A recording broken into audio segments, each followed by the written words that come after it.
Introduction.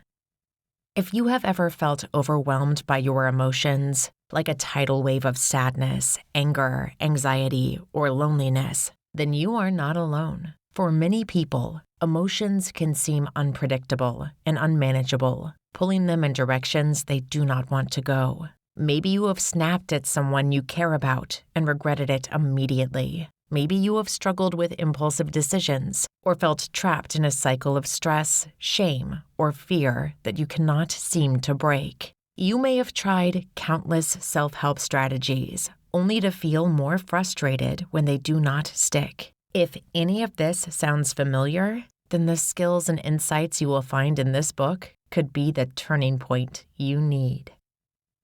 Dialectical Behavioral Therapy, known as DBT, has quietly transformed countless lives since its development in the late 1980s. It is rooted in both science and compassion, proven effective for people who have spent years searching for relief from emotional suffering. Yet, despite its remarkable power, DBT is often misunderstood or dismissed as a therapy for just one diagnosis: borderline personality disorder, also called BPD. While it was originally designed to help those coping with BPD, DBT's methods are so practical, adaptable, and relevant that people facing anxiety, depression, chronic stress, or difficult relationships can benefit just as much.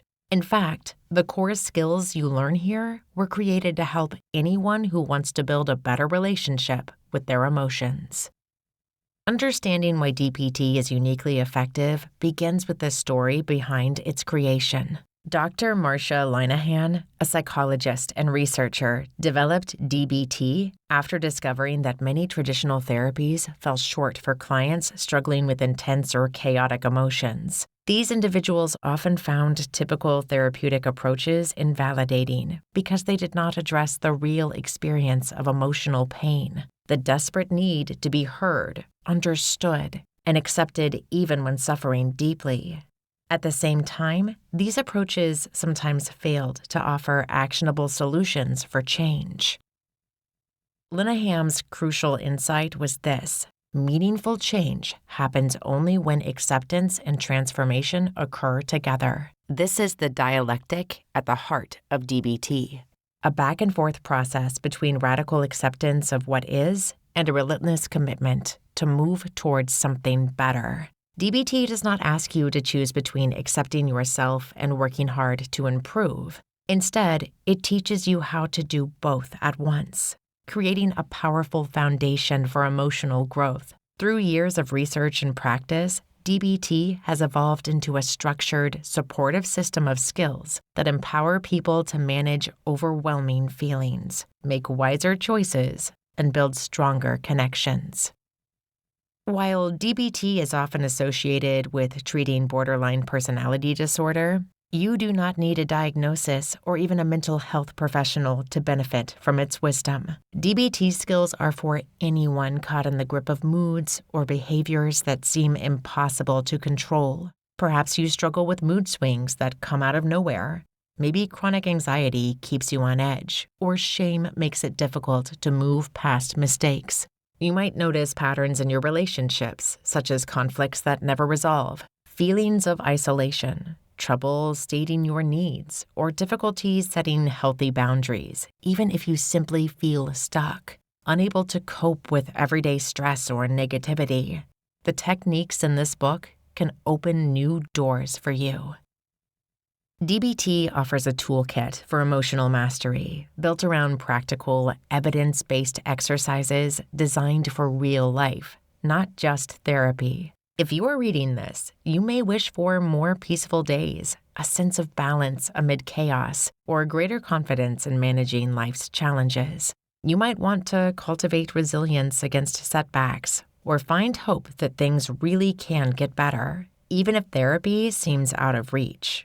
Whatever brought you here, you will find no jargon or judgment, only clear, proven steps to help you change the way you relate to yourself and others. So, what can you expect as you move through this book? First, you will gain a foundational understanding of how emotions work. not just psychologically, but biologically, and why traditional advice like just calm down rarely helps. You will discover why intense emotions often feel uncontrollable and learn how seemingly irrational responses are often rooted in very real needs. From there, you will be introduced to the 4 core pillars of DBT. Each pillar represents a set of concrete skills aimed at a particular area of emotional well-being. The first pillar, mindfulness, teaches you to become more present and aware without judgment. Mindfulness is about tuning into your current experience, your body, your thoughts, your feelings as they are, rather than reacting out of habit or trying to escape discomfort. By practicing mindful awareness, you will develop the ability to notice emotional surges before they sweep you away and to respond more intentionally instead of automatically. Next, distress tolerance equips you to survive and weather emotional storms without making things worse. Everyone faces distress at times, such as loss, rejection, disappointment, or fear. But not everyone knows how to handle it. Distress tolerance is not about erasing pain. It is about building inner resources and quick tools for getting through tough moments. When urges to act impulsively strike, you will know exactly how to self-soothe, delay harmful reactions, and keep moving forward until your feelings settle. Emotional regulation focuses on helping you understand your own emotional patterns and shift them over time. You will learn why some moods linger, where triggers come from, and how to interpret destructive cycles. More importantly, you will discover step-by-step strategies for increasing positive emotions, reducing vulnerability to stress, and nurturing a more balanced inner life. Emotion regulation is about reclaiming agency, transforming from someone swept along by emotions into someone who rides the waves with confidence. The fourth pillar, interpersonal effectiveness, gives you the skills to communicate clearly, assert your needs, and maintain healthy boundaries, even in the trickiest of relationships. Whether you are dealing with loved ones, colleagues, or strangers, these tools will help you connect more honestly and protect your self-respect without resorting to aggression, withdrawal, or people-pleasing. Good relationships are essential to lasting emotional health, and learning these strategies can mean the difference between feeling isolated and feeling supported. Throughout the following chapters, each of these pillars will be broken down into easy-to-understand language, punctuated with practical exercises, real-world examples, and simple action steps. You do not need prior knowledge or clinical supervision to begin. What you need most is a willingness to try something new and a belief, however tentative, that change is possible. Self-blame, shame, and hopelessness have probably grown louder with every failed attempt to pull yourself together. This book asks you to set those burdens aside and start fresh, using tools developed by experts, but designed for everyday life. Unlike many self-help books that promise magic solutions or instant results, DBT recognizes that meaningful change takes practice. The journey is not always linear. There will be setbacks and victories, periods of progress, and moments of frustration. But as you practice these skills, you will not only reduce suffering, you will also uncover strengths and resilience you may have forgotten you possessed. Each exercise you complete is a step toward regaining control, mastering emotions, healing relationships, and building a life worth living. Even if you are supporting someone else, perhaps as a family member, therapist, coach, or friend, this book can equip you to understand and communicate better, offering guidance that is respectful, empathetic, and attuned to real struggles. DBT does not belong only in clinics or textbooks. It belongs in homes, workplaces, friendships, and families. It is for everyone ready to stop fighting their emotions and start transforming their relationship with themselves and the world around them. Your path to emotional clarity and confidence and connection can start here. Let us begin. Chapter 1. The Foundation. Mindfulness. More than half of adults report struggling with overwhelming emotions that feel impossible to control. Many discover themselves caught between intense feelings and the pressure to respond correctly, resulting in stress, impulsive actions, or withdrawal. Despite this common experience, few are taught simple ways to pause and understand what's happening inside before reacting. Mindfulness offers a way to gently step off the emotional roller coaster by learning to notice thoughts, sensations, and feelings without judgment. It creates space where clarity can emerge, even in moments of tension. This chapter introduces mindfulness as a practical skill, not some distant ideal, to help you begin observing your inner world with curiosity and kindness, setting the stage for greater balance and resilience in daily life. Understanding mindfulness and the wise mind. Imagine you are in the middle of a heated argument or feeling overwhelmed after a long day. Your thoughts are racing, and it is hard to catch a breath, let alone make a calm decision. This is where mindfulness can help. Mindfulness is about paying attention on purpose to the present moment without judging yourself or the feelings you are having. It means noticing what is going on inside you and around you right now, not getting stuck in the past, worrying about the future, or criticizing yourself for having the wrong feelings. If you have heard that mindfulness means you have to sit for hours in silence or never feel big emotions, that is not true.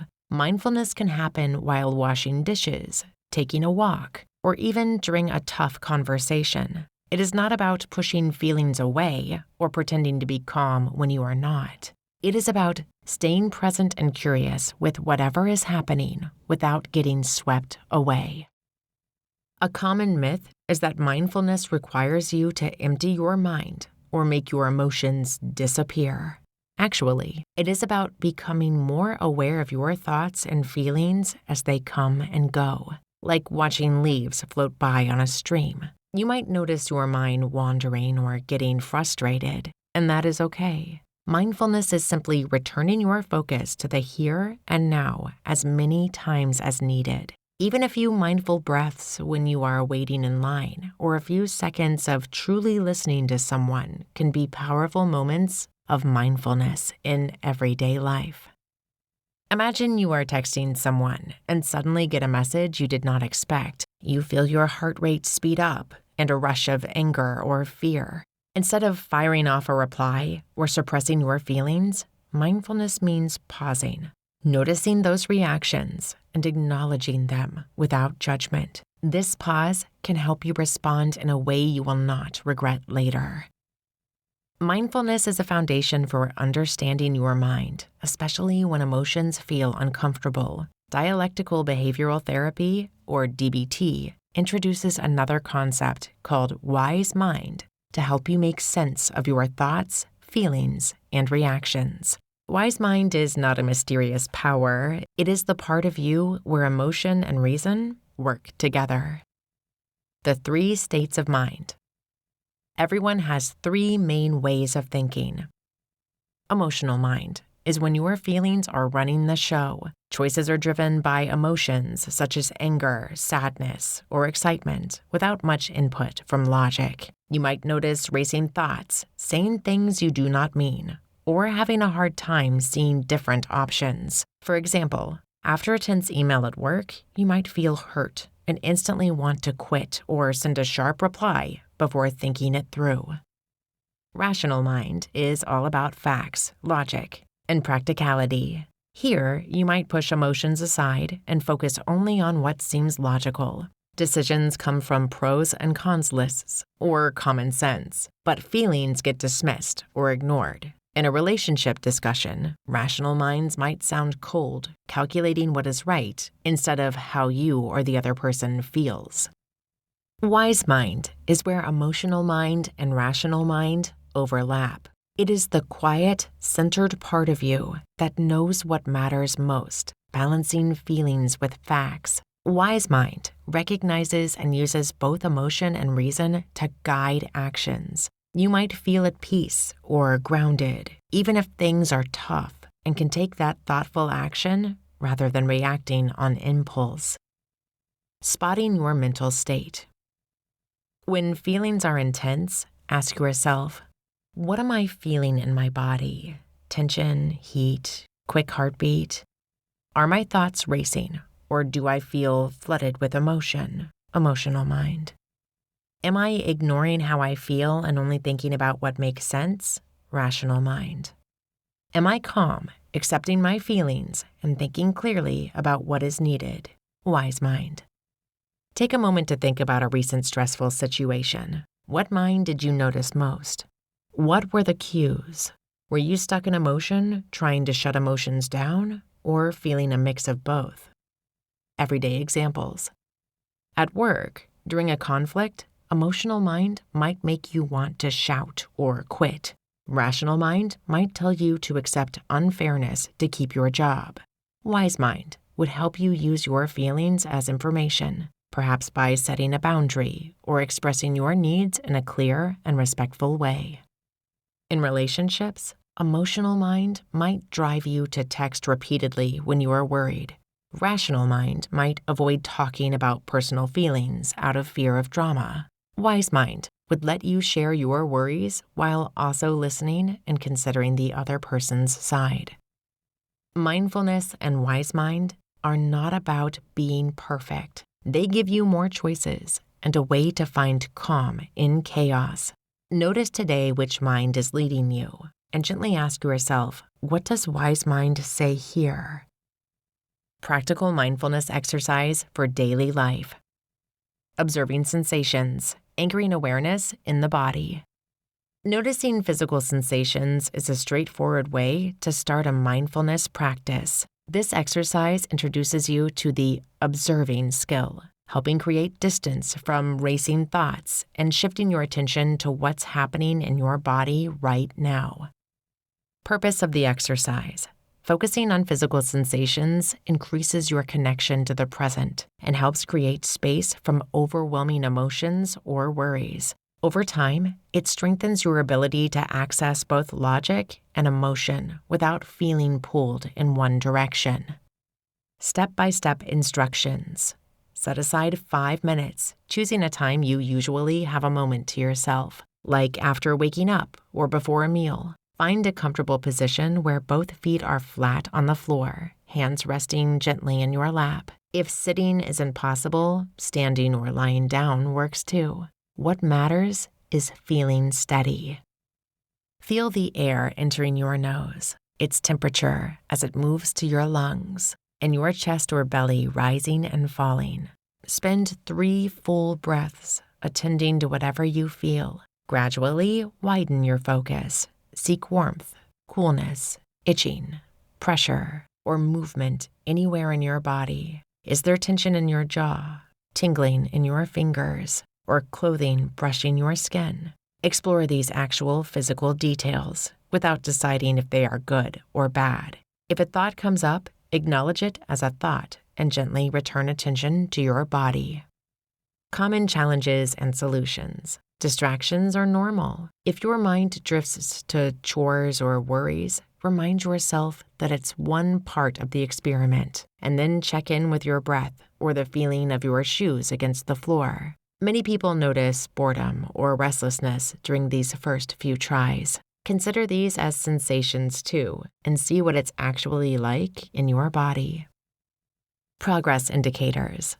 With practice, you might find bodily sensations become more noticeable in daily life. For example, realizing you clench your shoulders during stressful phone calls, feeling less overwhelmed by distracting thoughts, or being able to pause for a second before reacting means your observing skill is developing.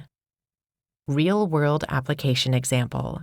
After arriving at work, you pause for 5 minutes in the car, resting your hands on the steering wheel and concentrating on its sensation, smooth, cool, and firm. You notice a tightness behind your knees and warmth where your body meets the seat. These sensations anchor you, offering a break before the day's activities.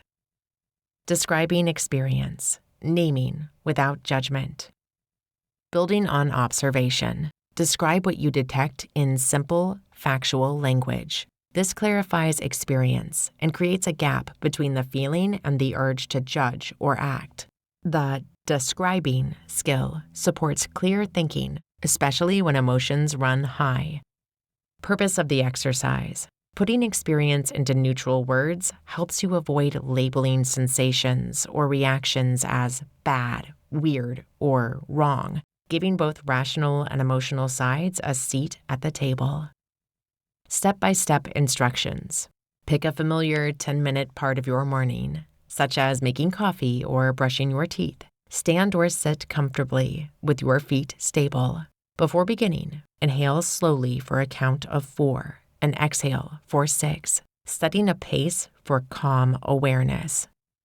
As the activity unfolds, quietly name each detail. I hear water running. My mouth tastes minty. I feel the toothbrush bristles against my gums. If judgmental thoughts appear, I'm brushing too fast. Rephrase to what's actually happening. My hand is moving quickly.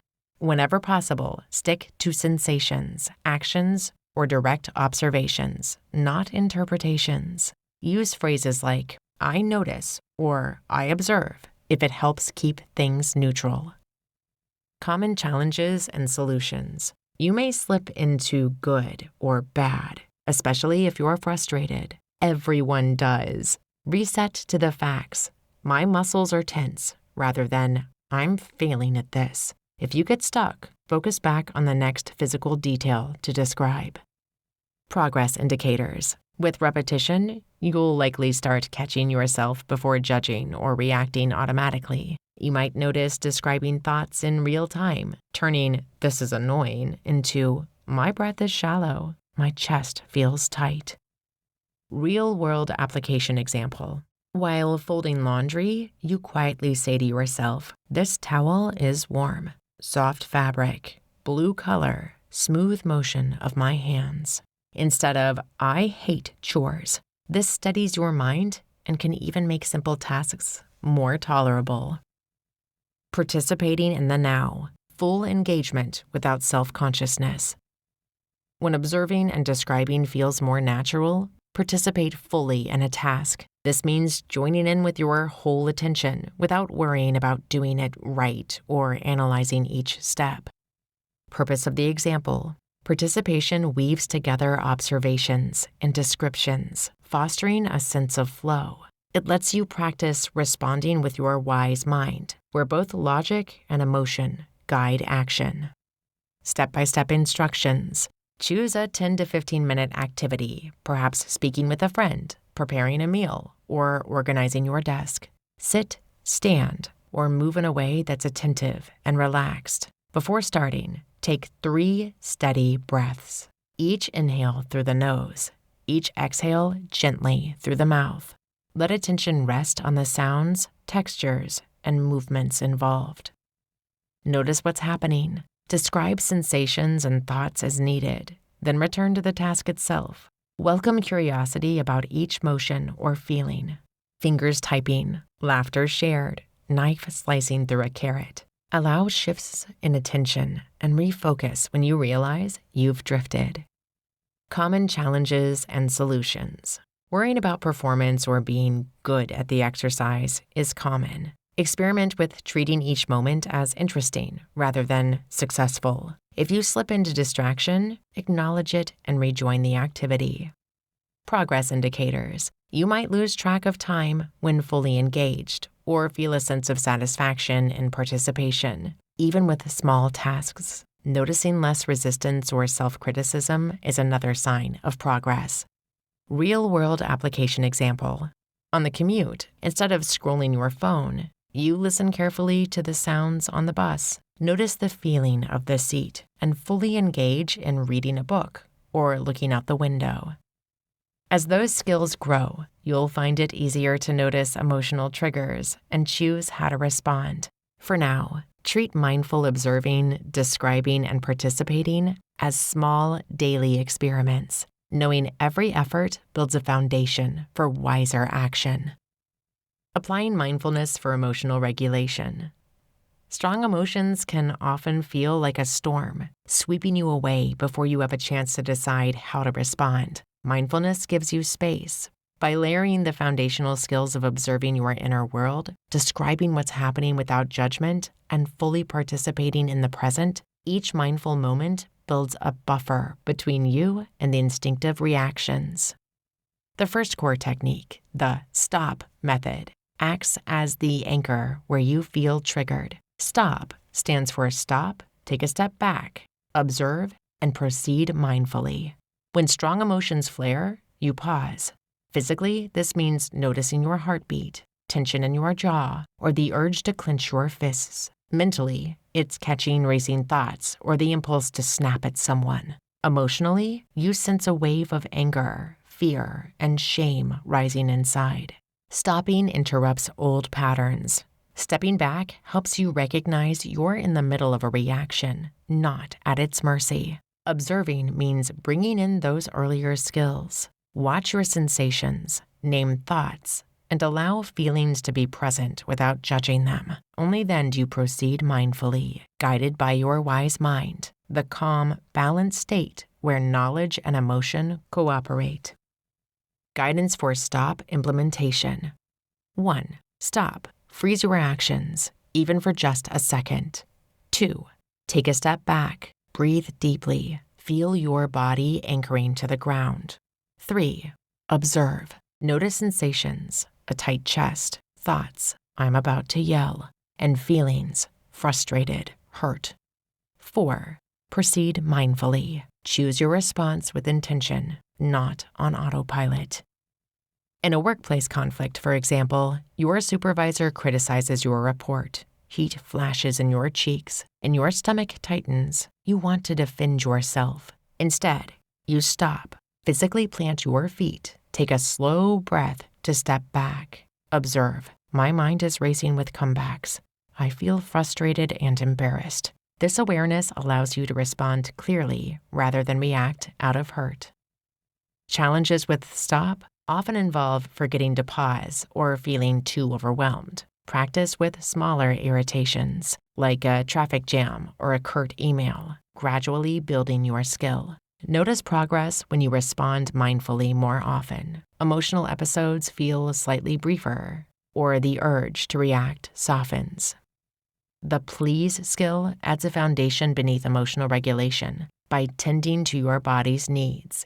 Each letter treats physical illness, balanced eating, avoiding mood-altering substances, balanced sleep, and exercise, aligning with mindful self-care. When you practice please, mindfulness is the glue holding healthy habits together. Notice your body's signals. Are you worn out, hungry, or stressed? Eating mindfully doesn't mean counting calories, but pausing before a meal, tasting every bite, and noticing how foods impact your mood. With exercise, notice how your body feels before, during, and after moving. Sleep is about creating mindful routines around rest. Are you stimulated by screens late at night, or can you slowly wind down with intentional breathing? If you struggle with insomnia, use the stop method when sleep frustration rises. Observe your body and thoughts, then mindfully choose calming actions. Environmental practice conditions matter. Your room should feel safe and comfortable. Meals are best taken calmly, and even a brief walk can reconnect you to your senses. At work, you eat lunch at your desk while answering emails and feel restless all afternoon. By bringing mindfulness to setting away from your screen, chewing purposefully, and noticing flavors and fullness, you may find the episode of irritability lessens and interactions with coworkers become less sharp. Common challenges include resisting a routine or allowing unhealthy habits to slip when under stress. Start with just one component, like a short daily walk or mindful eating, and add more over weeks. Progress appears as fewer mood swings, more physical energy, and an increased ability to overcome emotional lows. Mindful exposure synthesizes all these lessons. It's about purposefully turning toward, rather than avoiding situations or feelings that typically dysregulate you. When you approach a feared task or a difficult conversation, observe anxiety in your body, racing pulse, shallow breath, tight shoulders. Describe your thoughts. This will be a disaster. Participate without self-judgment, guided by wise mind. You might set up practical scenarios, rehearsing an assertive conversation with a friend, facing a triggering workplace situation, or setting a small boundary in a relationship. The key is to remain present and notice both discomfort and your growing resilience with each attempt. Progress shows in physiological calm, fewer physical stress markers, emotional surges that pass more quickly, and interactions that feel manageable rather than overwhelming. Set realistic timeframes. Practice one new exposure each week. Reward incremental progress, and journal your experiences. When avoiding attempts return, use stop to pause and reset, then reconnect with your intention. Tracking mindful versus reactive responses, shorter emotional episodes, gentle dips in the intensity of distress, and improved relationship quality will show the powerful shift these techniques create. These moments of control serve as the foundation for your future endeavors, demonstrating your progress and laying the groundwork for the next phase of your emotional development. Now that we have explored the meaning of mindfulness, cleared up common misunderstandings, and practiced foundational skills like observing, describing, and fully engaging in the present moment, you are equipped with practical tools to better understand and manage your emotions. By using these techniques alongside concepts like wise mind and the stop method, you can create space between feeling overwhelmed and choosing how to respond, even in difficult situations. Remember, progress comes with gentle practice and patience, and each mindful moment builds your strength to face challenges with greater calm and clarity. As you continue applying these skills in daily life, you will find yourself more grounded, more in control, and ready to take the next steps toward emotional resilience and healthier relationships. Chapter 2. Distress Tolerance. How to Survive Emotional Chaos. Lena's heart was pounding, her mind racing with a flood of overwhelming emotions after a sudden argument at work. She felt an urgent impulse to lash out, to send that angry message, or storm off without another word. Yet amidst the chaos inside her, she sensed something else, a tiny voice urging her to pause, to hold on just a little longer. Moments like these don't come with a reset button, and it's not always possible to calm the storm instantly. Many people believe strong emotions should be controlled or changed right away, but sometimes the real challenge is simply surviving the intensity without making things worse. This struggle of enduring emotional chaos when everything feels beyond control is a reality that touches many lives. Here, we begin to explore ways to weather these powerful feelings safely, navigating the tempest within until clarity and calm can emerge. Foundations of Crisis Survival and Immediate Relief with Tip Skills. Many people expect emotions to be manageable all the time, but intense feelings can strike suddenly. Imagine you just received difficult news by text, or your boss criticizes your work in front of others. In these moments, it's not always possible or necessary to change how you feel. Distress tolerance and emotional regulation seem similar, but they serve different purposes. Distress tolerance skills help you survive moments of high emotional stress without making the situation worse. They are about getting through the crisis safely. Emotional regulation skills, by contrast, focus on changing your emotional response over time or preventing extreme reactions from building up. Currently, lasting change can wait. The primary goal is survival and stability, not transformation. It's common to want to act on intense feelings immediately, such as quitting a job after an argument or sending an impulsive text. Distress tolerance helps you pause and avoid reactions that often create new problems. Tolerating the moment doesn't mean approving of it or suppressing emotions. It's about using simple, reliable strategies to stay afloat until the wave of distress passes. Physical strategies have an immediate and powerful effect on your nervous system. These are called TIP skills, short for temperature, intense exercise, paced breathing, and paired muscle relaxation. Using your body interprets emotional storms before they overwhelm you. Temperature. Changing your body temperature quickly, especially when cold, can slow your racing heart and bring rapid relief. This works because of the dive reflex, a natural response that lowers heart rate when cold touches the skin. Cold activates the parasympathetic nervous system, which calms the body. How to use temperature safely. Fill a bowl with cold water and submerge your face for 15 to 30 seconds, keeping eyes and cheeks fully immersed. If unavailable, hold an ice pack or ice cubes wrapped in a cloth to your cheeks, forehead, or under the eyes for up to 1 minute. Never use freezing items directly on bare skin. Avoid this method if you have heart conditions, breathing problems, or cold sensitivity. Try it now.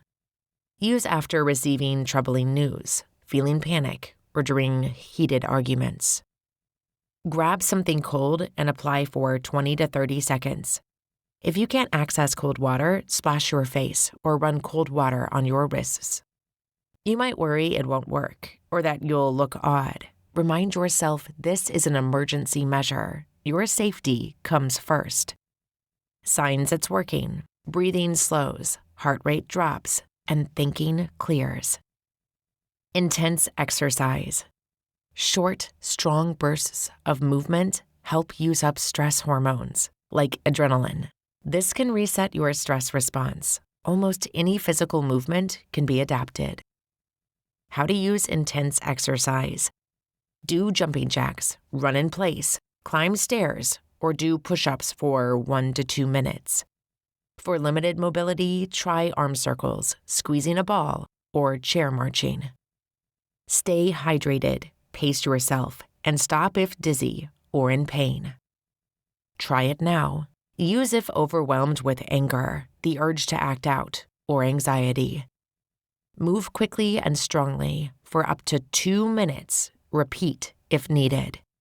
You may feel awkward, especially in public. Head to a restroom or private space if possible.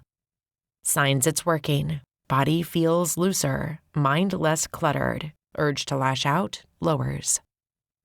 Paced breathing. Controlled, slow breathing directly activates calm pathways in the nervous system. Aim for a longer exhale, then inhale to cue relaxation. How to use paced breathing. Inhale through your nose for 4 counts.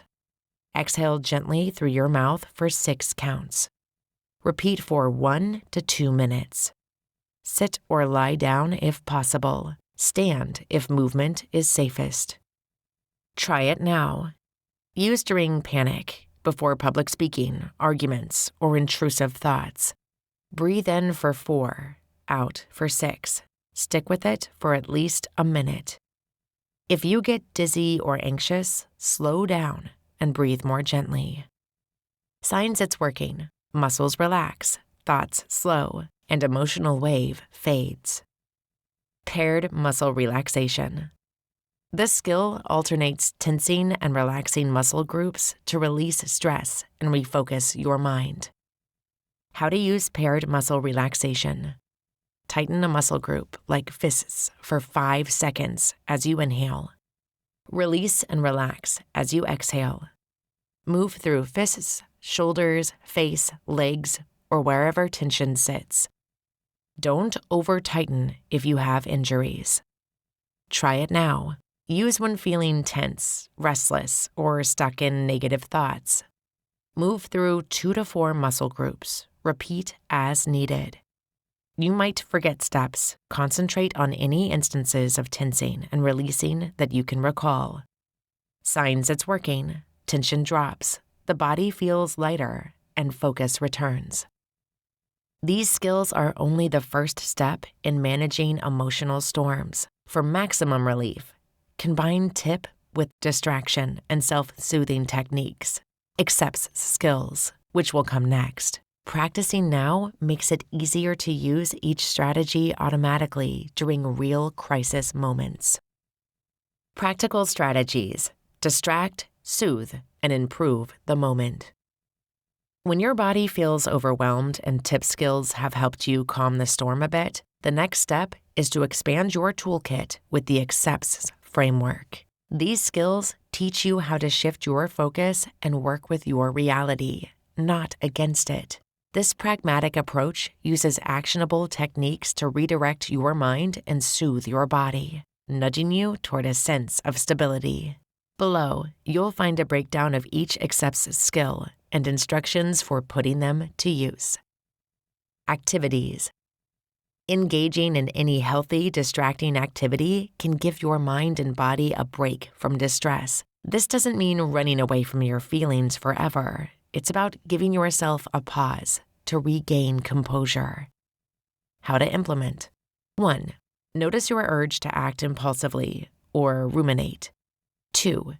Choose a safe, accessible activity, such as going for a brisk walk, reorganizing a drawer, or working on a hobby. 3. Focus fully on the task, using your senses to anchor yourself in the present. 4. Continue until you notice your emotional intensity decrease. Obstacles. Feeling too restless to engage or believing distraction is avoidance. Solution. Remind yourself this is a temporary tool, not a final solution. Example. David feels panicked after an argument. He folds laundry with focused attention, noting the textures and colors until his anxiety decreases enough to make a rational decision. Contributing. Doing something kind for others interrupts distress and builds a sense of meaning. How to implement. 1. Identify small ways to help: a text to support a friend, picking up litter, or offering to help a coworker. 2. Set a goal to complete one action, however minor, and follow through. 3. Reflect on the impact, noticing any softening of emotional distress. Obstacles. Feeling too drained to help. Solution. Choose the smallest possible action, even a smile or sharing a kind word.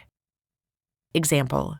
Maya, overwhelmed at work, compliments a Teamworks project. The moment of connection helps reduce her panic and grounds her in purpose. Comparisons. Looking at how others have coped or reflecting on times you have overcome hardship can reframe your present struggle. How to implement. 1. Consider a challenging time you've managed before, or remember someone who faced a tough situation successfully. 2. Compare, not to minimize your pain, but to gain hope that distress passes. 3. Let this perspective reinforce the possibility of surviving your current challenge. Obstacles. Guilt for complaining or invalidating your feelings. Solution. Use comparison for encouragement, not shame. Example. After a setback, Alex recalls recovering from a tougher disappointment last year, which builds confidence to endure discomfort now. Emotions. Introducing a different, opposite emotion can counterbalance distress. How to implement. 1. Choose a media source that reliably produces the opposite feeling: comedy for sadness, peaceful music for anger, or uplifting movies for despair. 2. Immerse yourself fully, letting the emotion flow through your body. 3. Notice shifts in breathing, posture, and tension as your mood lightens or softens. Obstacles. Believing it won't help or feeling fake. Solution. Give it time. Even a brief emotional shift counts. Example. Feeling stuck in sadness, Jamal watches a favorite comedy sketch, easing his heaviness and sparking a moment of laughter. Pushing away.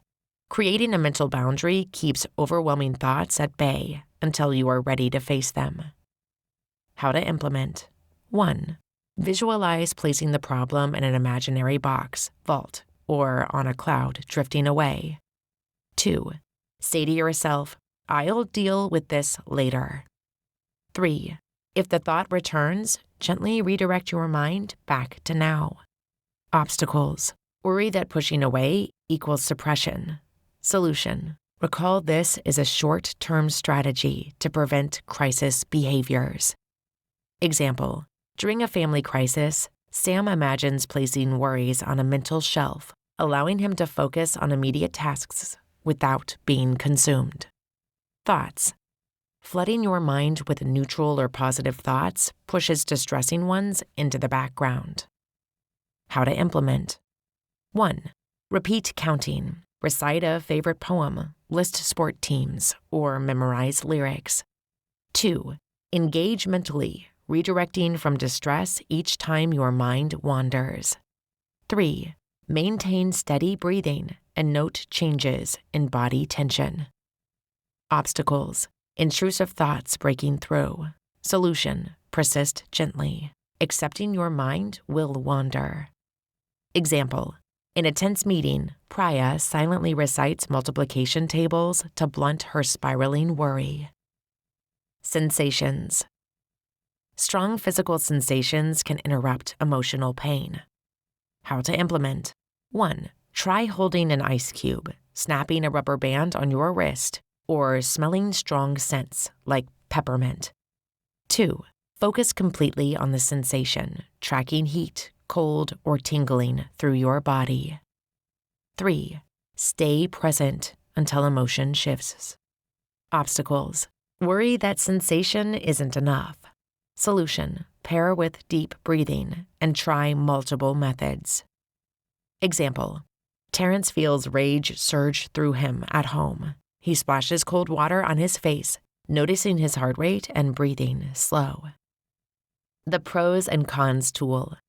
This technique guides clear decision-making during intense emotion, building your ability to navigate crises. Pros/cons worksheet template. Action/choice. Pros. Cons.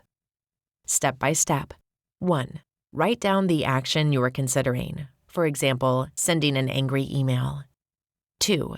List all pros, small and big, for acting on the urge, followed by all cons. 3. Scan your body. Are you tense, breathing fast, or feeling pressure to act? 4. Review each point. Rate the strongest items on a scale from 1, minor, to 5, major. 5. Compare and reflect before making a decision, noticing shifting emotional urges. Simple to complex exercises. 1. Single column. What are the cons of yelling at a coworker? 2. Two column. What are the pros and cons of leaving a family meeting during tension? 3. Full analysis. Compare. Ignore a rude comment. Respond calmly. React with anger. List pros/cons for each. Diverse scenario examples. A manager resists sending a harsh email. Pros, immediate relief. Cons, damaging work relationships, guilt. A parent wants to yell during chaos. Pros, momentary control. Cons, hurt children, family tension, regret later. After a fight, someone considers silent treatment. Pros, feeling protected. Cons, prolongs conflict, increased loneliness. Progress metrics, track. Minutes spent before acting impulsively versus before. Number of emotional crises where a technique prevented harm. How often you successfully worked through the full worksheet.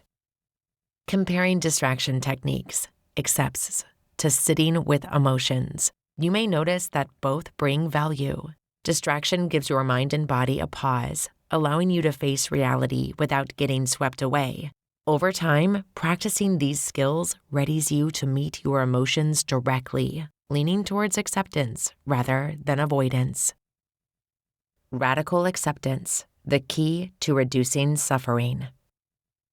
Radical acceptance means facing reality exactly as it is, without trying to fight it, judge it, or make it something else. This is not giving up or saying you like what has happened. It is saying, this is the truth of my situation right now.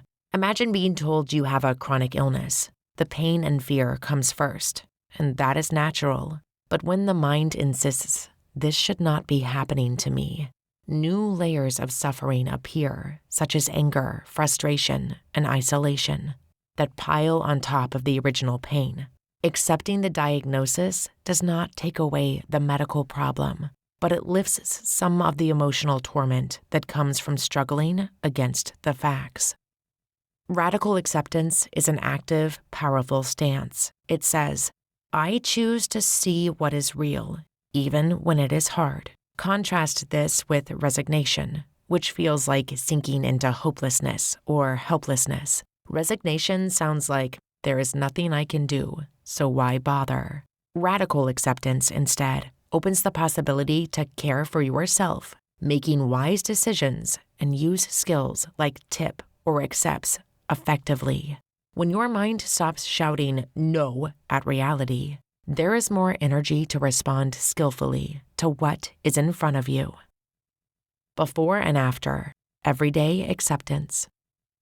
A relationship breakup hurts. Pain shows up in your chest, and thoughts spiral with, if only, if only. Refusing to accept the loss triggers desperate efforts to bargain, cling, or deny, all of which add more distress. With radical acceptance, the thoughts become, this relationship is over. I do not want this, but it is my reality. I can feel this grief and survive it.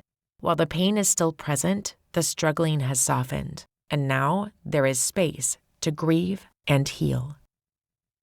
When you lose a job, the instinct may be to insist, this is not fair. Holding on to that outrage magnifies anxiety and hopelessness. With acceptance, you acknowledge, this happened.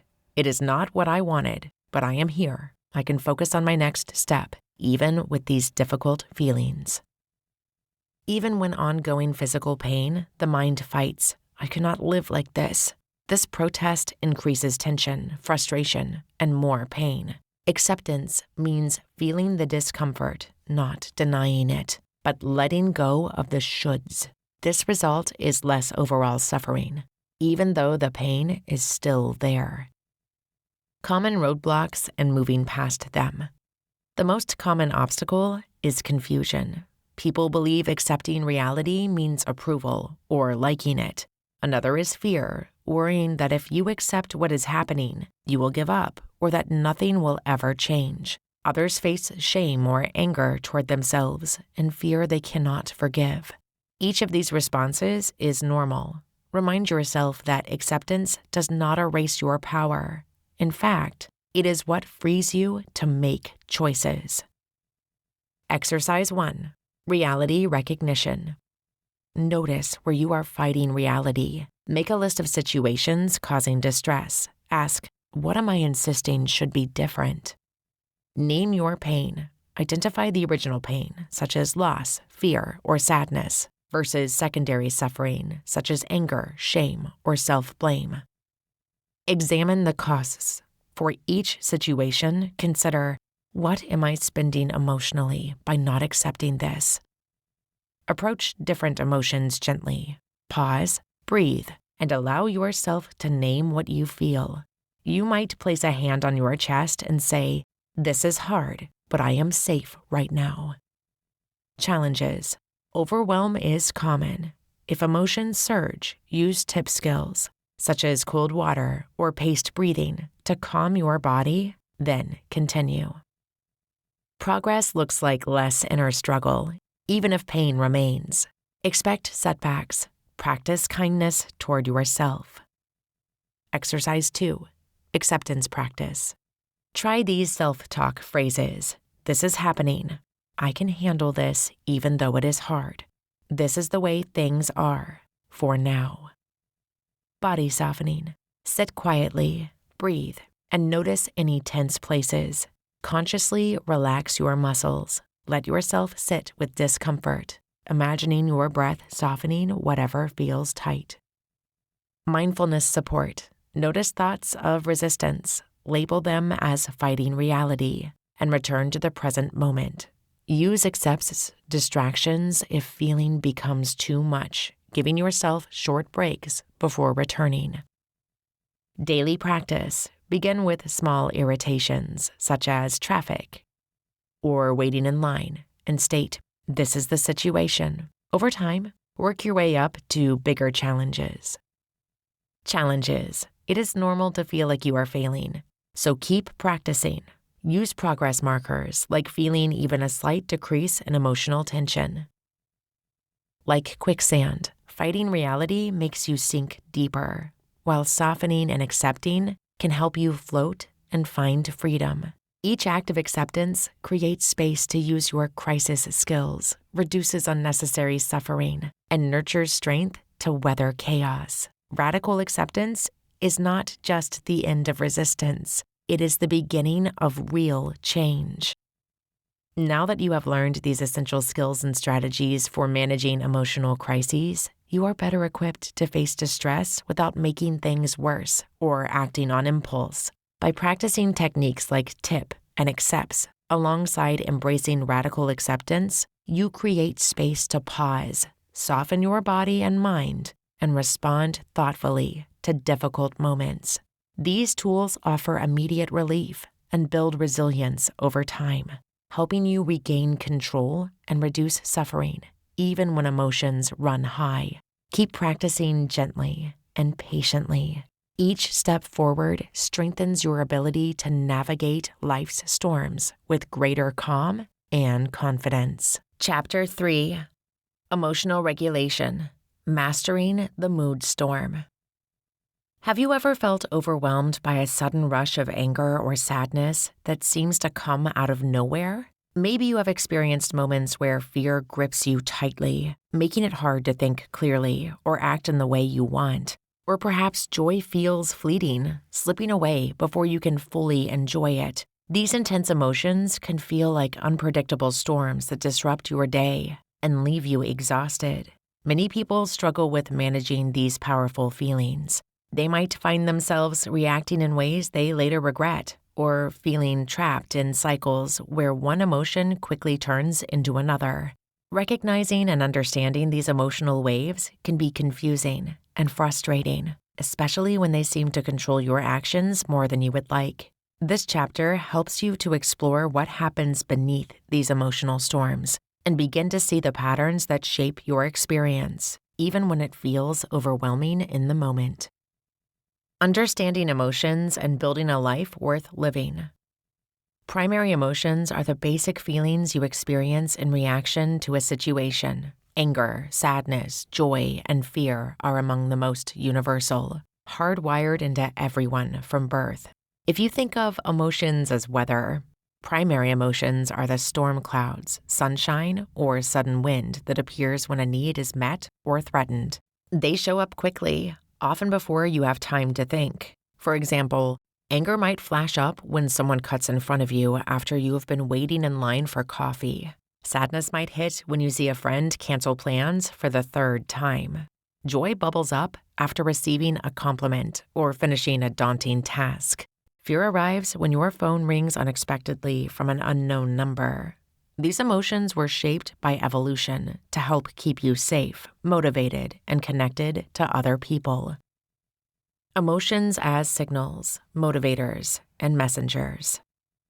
Emotions are like the lights on your car dashboard. They signal that something important is happening. Anger can alert you to unfair treatment and may push you to stand up for yourself. Sadness helps you slow down after loss or disappointment, making space to process change. Joy motivates you to seek more of what feels good and strengthens bonds with others. Fear can prepare you to detect and escape danger, even if it is emotional rather than physical. Every day, emotions show up as signals guiding your actions, reminding you of your needs, values, and limits. They also motivate action. A surge of anger may move you to set a boundary while fear might hold you back from a risky choice. Emotions are powerful messengers to others as well. When your voice shakes from fear or your eyes fill with tears, you are communicating something real without words. Primary and secondary emotions, first waves and ripples. Your first emotional response is called a primary emotion. Sometimes a second feeling quickly grows in reaction, layering over the first. This is a secondary emotion.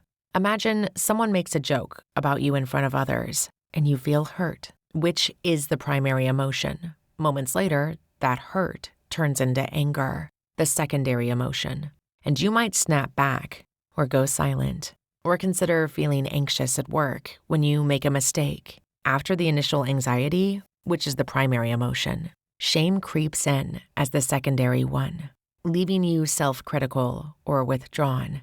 This pattern can be tricky to notice in the moment, but seeing the difference can help untangle why you react the way you do.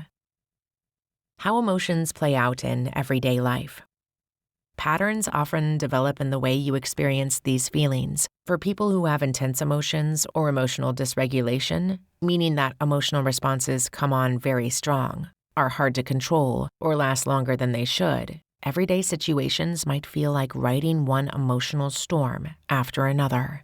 You might notice certain emotions spiral or morph into others. For example, one anxious thought triggers a wave of shame about not handling things right, making you want to hide from others.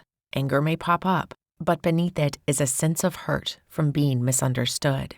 It is common for fear of rejection to show up first, leading to withdrawal and loneliness, or for sadness to tip into harsh self-criticism that colors how you see yourself for hours. Most people move through these emotional weather patterns without realizing how one feeling sets off the next. Recognizing these patterns is the first step towards more balanced emotional living. Emotional mapping exercise. Mapping your emotions can help you see the flow of feelings throughout your daily life. How to track your emotions. Carry a small notebook or use a notes app on your phone. Whenever you notice a strong emotion, jot down the situation, who, what, where. The emotion, name it. Anger, sadness, joy, fear, or others. Intensity, rate it from 1 to 10. What happened right before and after? Do this for a few days to capture your emotional weather. Sample emotion log. Situation, missed a deadline at work. Emotion, anxiety, intensity 8. What happened next? Felt ashamed and avoided talking to coworkers. Reflection questions. Which emotions show up most often? Are there certain triggers or situations that keep coming up? Do some emotions quickly turn into others, such as anxiety turning into shame? When does one emotion set off a chain reaction? Where do you notice patterns, such as anger masking hurt or sadness leading to self-criticism? Noticing emotional patterns is not about judging yourself. Intense emotions are challenging, but they are also part of being human. Just as storms pass and sunlight returns, emotions come and go, no matter how overwhelming they seem in the moment. By learning to spot their unique patterns, you start to gain the understanding needed to change your relationship with emotions. This awareness will help lay the groundwork for upcoming skills, such as positive activities and changing unhelpful thought habits, building more balance, one pattern at a time. Cognitive strategies. Check the facts and opposite action. Understanding and challenging cognitive distortions. Everyone falls into thinking traps from time to time, especially in emotionally charged situations. Cognitive distortions are inaccurate thoughts that reinforce negative emotions and behaviors. Imagine getting critical feedback at work and instantly believing, "I'll never be good enough," black and white thinking. Or after an argument with a friend, thinking, "Our relationship is ruined forever," catastrophizing. These distortions amplify negative feelings and make it harder to respond usefully. Check the facts. Fact-checking process. The goal of checking the facts is to test automatic thoughts and slow down emotional spirals. This tool relies on 4 distinct steps. 1. Identify the emotion and its intensity. Ask, what am I feeling? How strong is this feeling on a scale from 1 to 10? Pitfall. Avoid naming emotions too quickly. I'm just angry, without checking for other possible emotions like hurt or disappointment. Example. After hearing a partner cancel plans, you feel intense anger, rating it as an 8. 2. Describe the triggering situation. Ask, what just happened? Where was I? And who was there? Pitfall. Generalizing details, they always cancel, instead of describing what happened this time. Example. Your partner sent a message saying they need to reschedule dinner to work late. 3. List automatic thoughts and assumptions. Ask, what went through my mind? What did I assume right away? Pitfall. Overlooking secondary thoughts or confusing facts with assumptions. Example. They don't care about me. I'm not relevant to them. 4. Examine supporting and contradicting evidence. Ask, what facts back up my thoughts? Are there facts against them? Pitfall. Only noticing evidence that matches your emotion. Example. The supporting partner has canceled before. Contrastingly, they typically apologize, but last week they surprised you with a thoughtful gift. After reviewing, you might realize the emotion is more intense than the facts support. Worksheet format. Emotion. Intensity 1 to 10. Triggering event. Automatic thoughts. Supporting evidence. Contradicting evidence. Revised belief. Opposite action. Purposely shifting behavior. When emotions don't fit the situation or are most intense than the facts warrant, opposite action helps break the cycle. This means choosing to do what the emotion doesn't urge you to do. Emotion analysis exercise. Purpose. Build awareness of when your emotions are justified and how to respond. Instructions. 1. Notice your emotion and rate its intensity.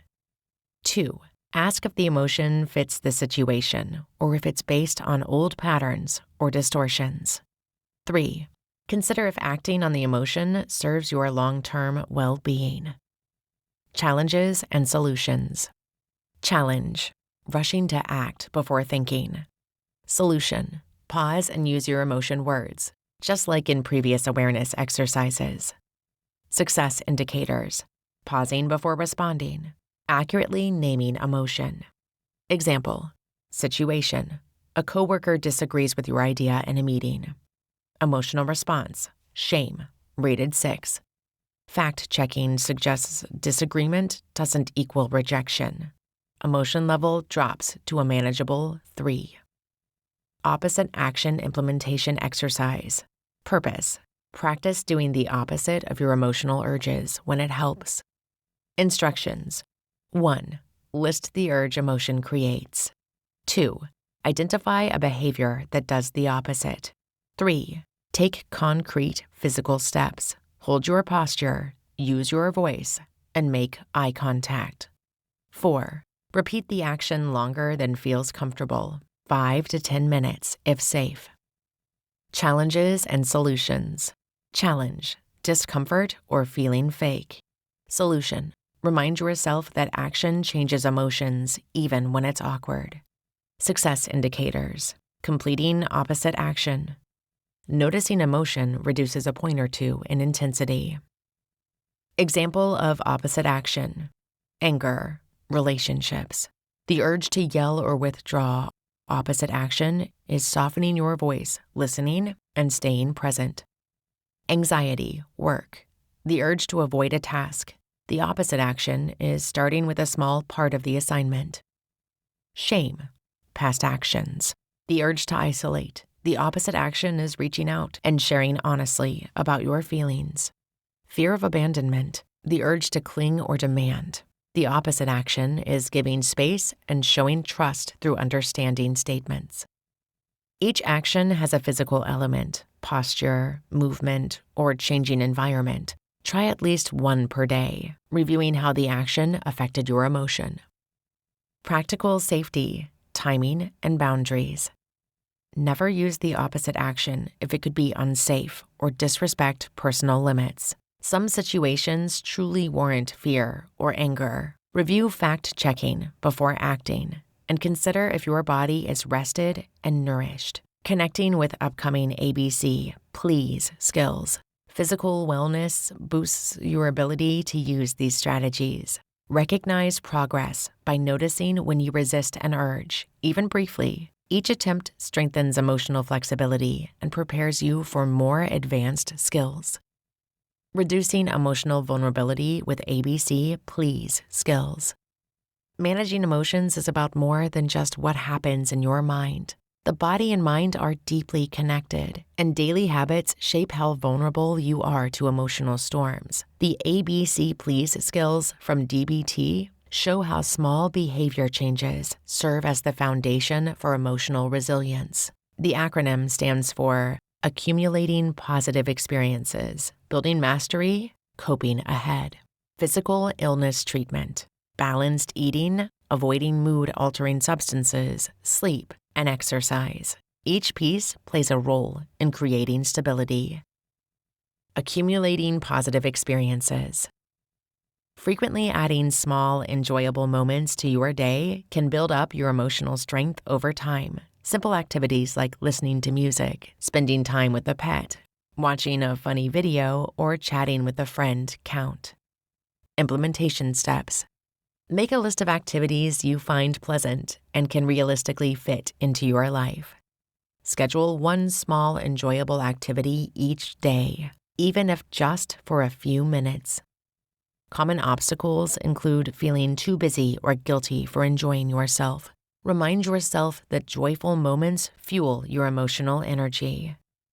Example, Maria, who cares for her children while working from home, plans a 10-minute walk in the sun after lunch as her daily positive experience. Building mastery. Doing things that give you a sense of accomplishment builds confidence and reduces emotional vulnerability. Mastery comes from learning new skills or achieving small goals. Implementation steps. Set manageable, specific goals based on your interests and daily life. Celebrate small victories and acknowledge progress. Feeling unmotivated or feeling failure is a common barrier. Start with goals you're sure you can succeed at, like organizing a simple drawer. Example, Chris, living with chronic pain, feels successful after preparing a simple meal independently, reinforcing self-worth. Coping ahead. Preparing for stressful events in advance prevents emotional overload. Coping ahead involves imagining a challenge, planning coping actions, and rehearsing these steps. Implementation steps. Identify upcoming events that might trigger intense feelings. Visualize using one or more coping skills during the event. Practice your plan mentally or write it down. Some people find it hard to practice for situations that haven't happened yet. It can help to talk your plan through with a friend or write a script. Example, Jamie, a teacher, copes ahead by planning calming breathing techniques before a stressful parent meeting. Physical illness. Physical health issues often increase emotional sensitivity. Taking medicine as prescribed, seeking medical care, and attending appointments lowers this risk. Implementation steps. Keep up with checkups and take medications regularly. Communicate clearly with your healthcare team. Feeling discouraged by persistent symptoms or access barriers is common. Focus on what you can control and celebrate small steps toward health. Example, Taylor, with diabetes, checks blood sugar levels each morning to avoid mood shifts from spikes or drops. Balanced eating. Stable blood sugar and adequate nutrition affect mood and energy. Balanced eating means eating regular meals, choosing mood-supporting foods, and staying hydrated. Implementation steps. Eat every 3 to 5 hours to prevent dips. Include protein, complex carbs, and healthy fats in each meal. Drink water throughout the day. Obstacles include busy schedules or limited access. Prep snacks like nuts or yogurt for on-the-go options. Example, Alex, a busy professional, sets phone reminders for midday snacks and drinks water after every cup of coffee to stay balanced. Mood-supporting food and hydration. Whole grains, leafy greens, lean proteins, nuts, and salmon support steady moods. Avoid heavy reliance on sugary or highly processed foods. Try for at least 6 to 8 cups of water per day. Mood-altering substances. Alcohol, caffeine, and recreational drugs can disrupt mood stability. Reducing or eliminating them may greatly lower emotional vulnerability. Implementation steps. Track substance use and its emotional effects. Replace unhealthy choices with healthy ones. For example, herbal tea instead of extra coffee. If quitting altogether feels impossible, gradually reduce intake or seek help. Example, Sam limits evening caffeine to sleep better, noticing less irritability over time. Sleep hygiene. Quality sleep is crucial for emotional regulation. A favorable bedtime routine, environment, and steady schedule all play a role. Specific steps. Aim for a consistent wake-up and bedtime, even on weekends. Develop a pre-sleep routine. Dim lights, read, gently stretch, or meditate. Keep the bedroom cool, dark, and quiet. Limit screens for at least 30 minutes before bed. Avoid heavy meals, caffeine, and alcohol close to bedtime. Example, Pat, a new parent, creates a short wind-down routine before bed, even if sleep is interrupted by nighttime feedings. Exercise. Physical movement supports mood by releasing feel-good brain chemicals and lowering tension. Everybody is different, so start where you are. Implementation steps. Choose activities you enjoy and are able to do, such as gentle stretching, chair yoga, dancing, or walking. Aim for 10 to 30 minutes, 3 to 5 days per week. Build up gradually and track your mood. Common obstacles include fatigue, time, or pain. Adapt routines and celebrate any movement. Example, Bryn, who uses a wheelchair, increases arm exercises during TV time, feeling more energized. Practical tracking. Use a daily scale, 1 to 5, to track each ABC, please area. 1. Strong vulnerability. 5. Feeling stable. Mark your scores for each skill at the end of each day. Noticing trends helps guide practical change. Weekly planning template. Marking for each day of the week with scores for each skill. Positives, mastery, coping ahead, illness, eating, mood altering, sleep, exercise. Now that we have explored how emotions work, learned to recognize patterns, and introduced practical strategies like fact-checking thoughts, opposite action, and daily self-care habits, you are better equipped to manage intense feelings with greater confidence and calm.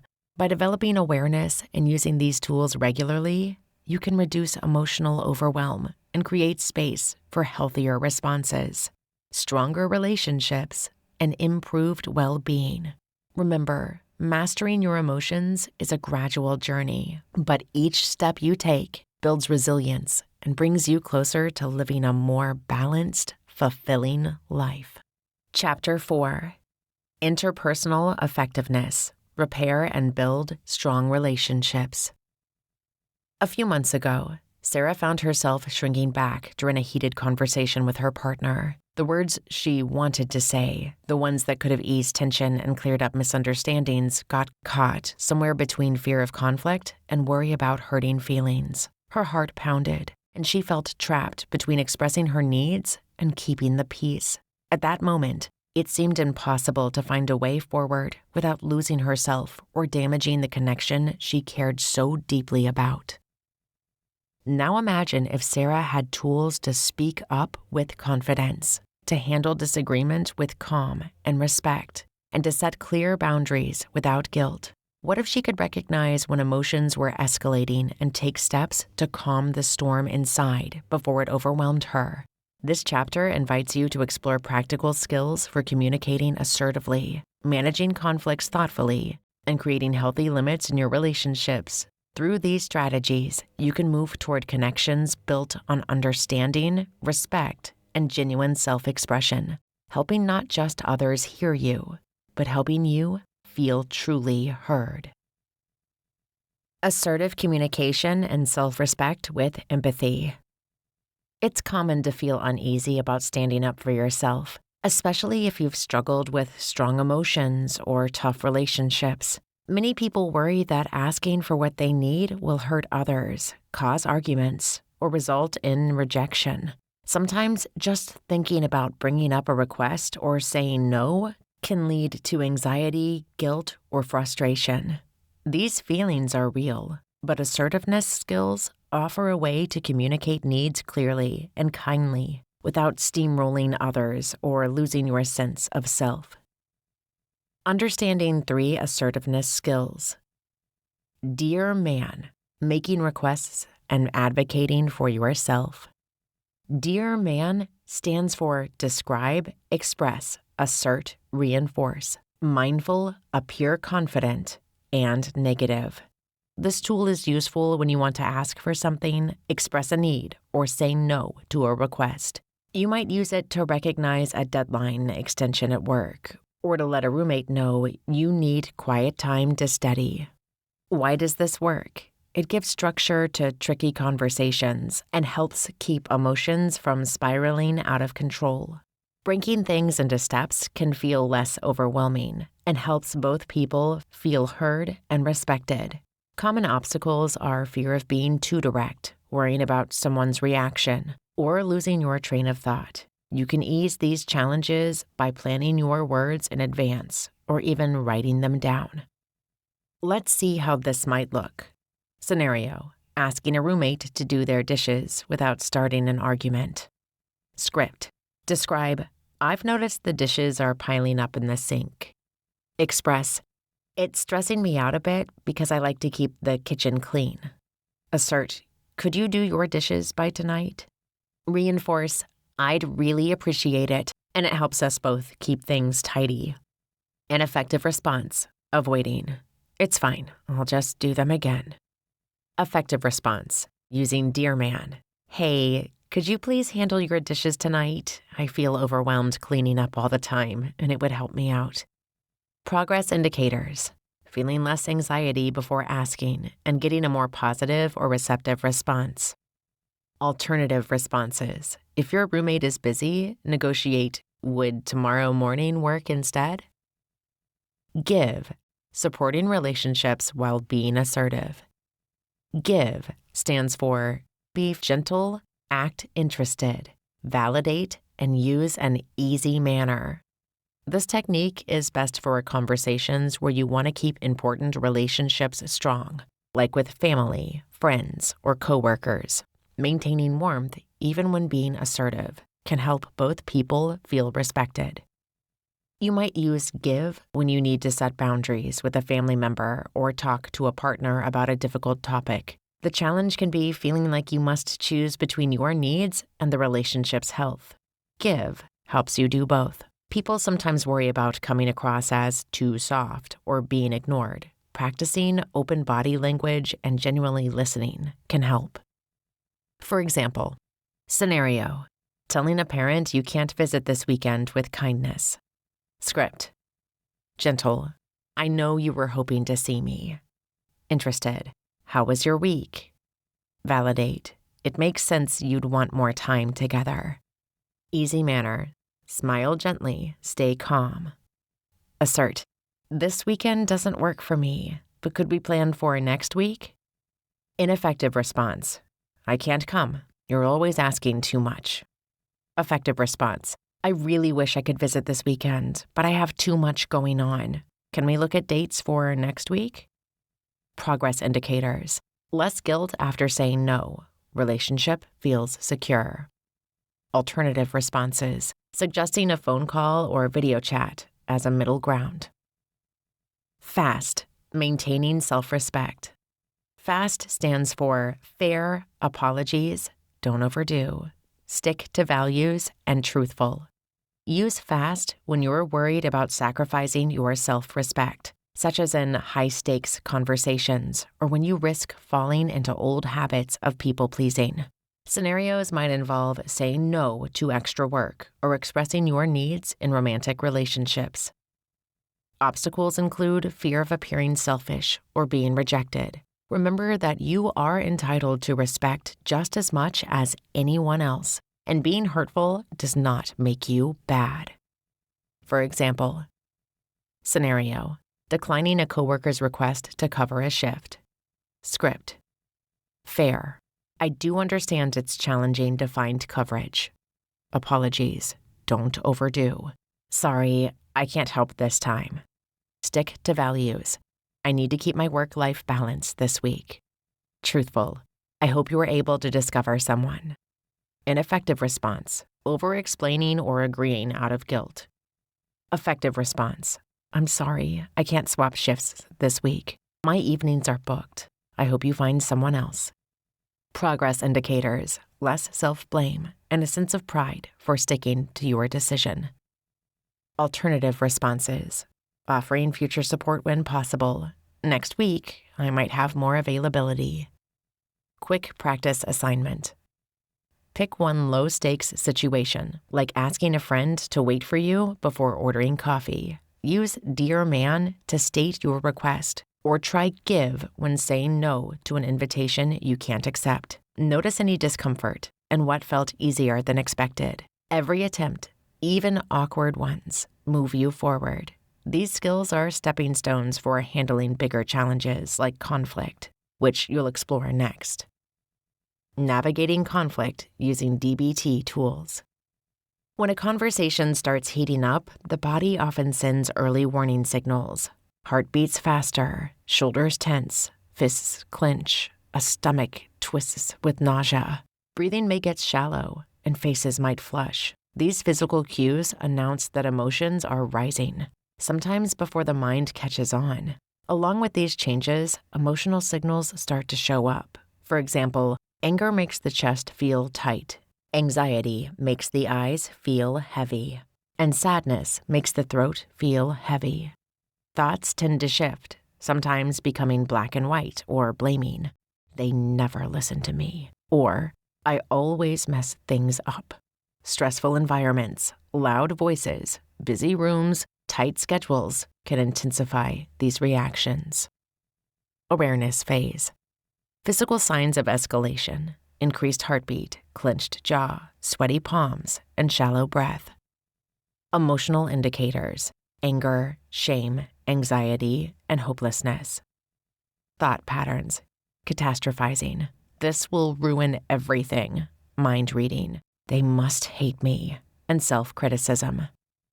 Environmental factors: arguments in public areas, time pressure, and lack of privacy. Recognizing these signals early is the first line of defense, pausing to name what's happening. My cheeks are hot, my shoulders are tight, can help slow momentum before it builds. Technique 1. Check the facts. Purpose. Check the facts helps calm stormy emotions by grounding reactions in reality. Steps. 1. Notice the emotional surge. 2. Ask, what are the facts?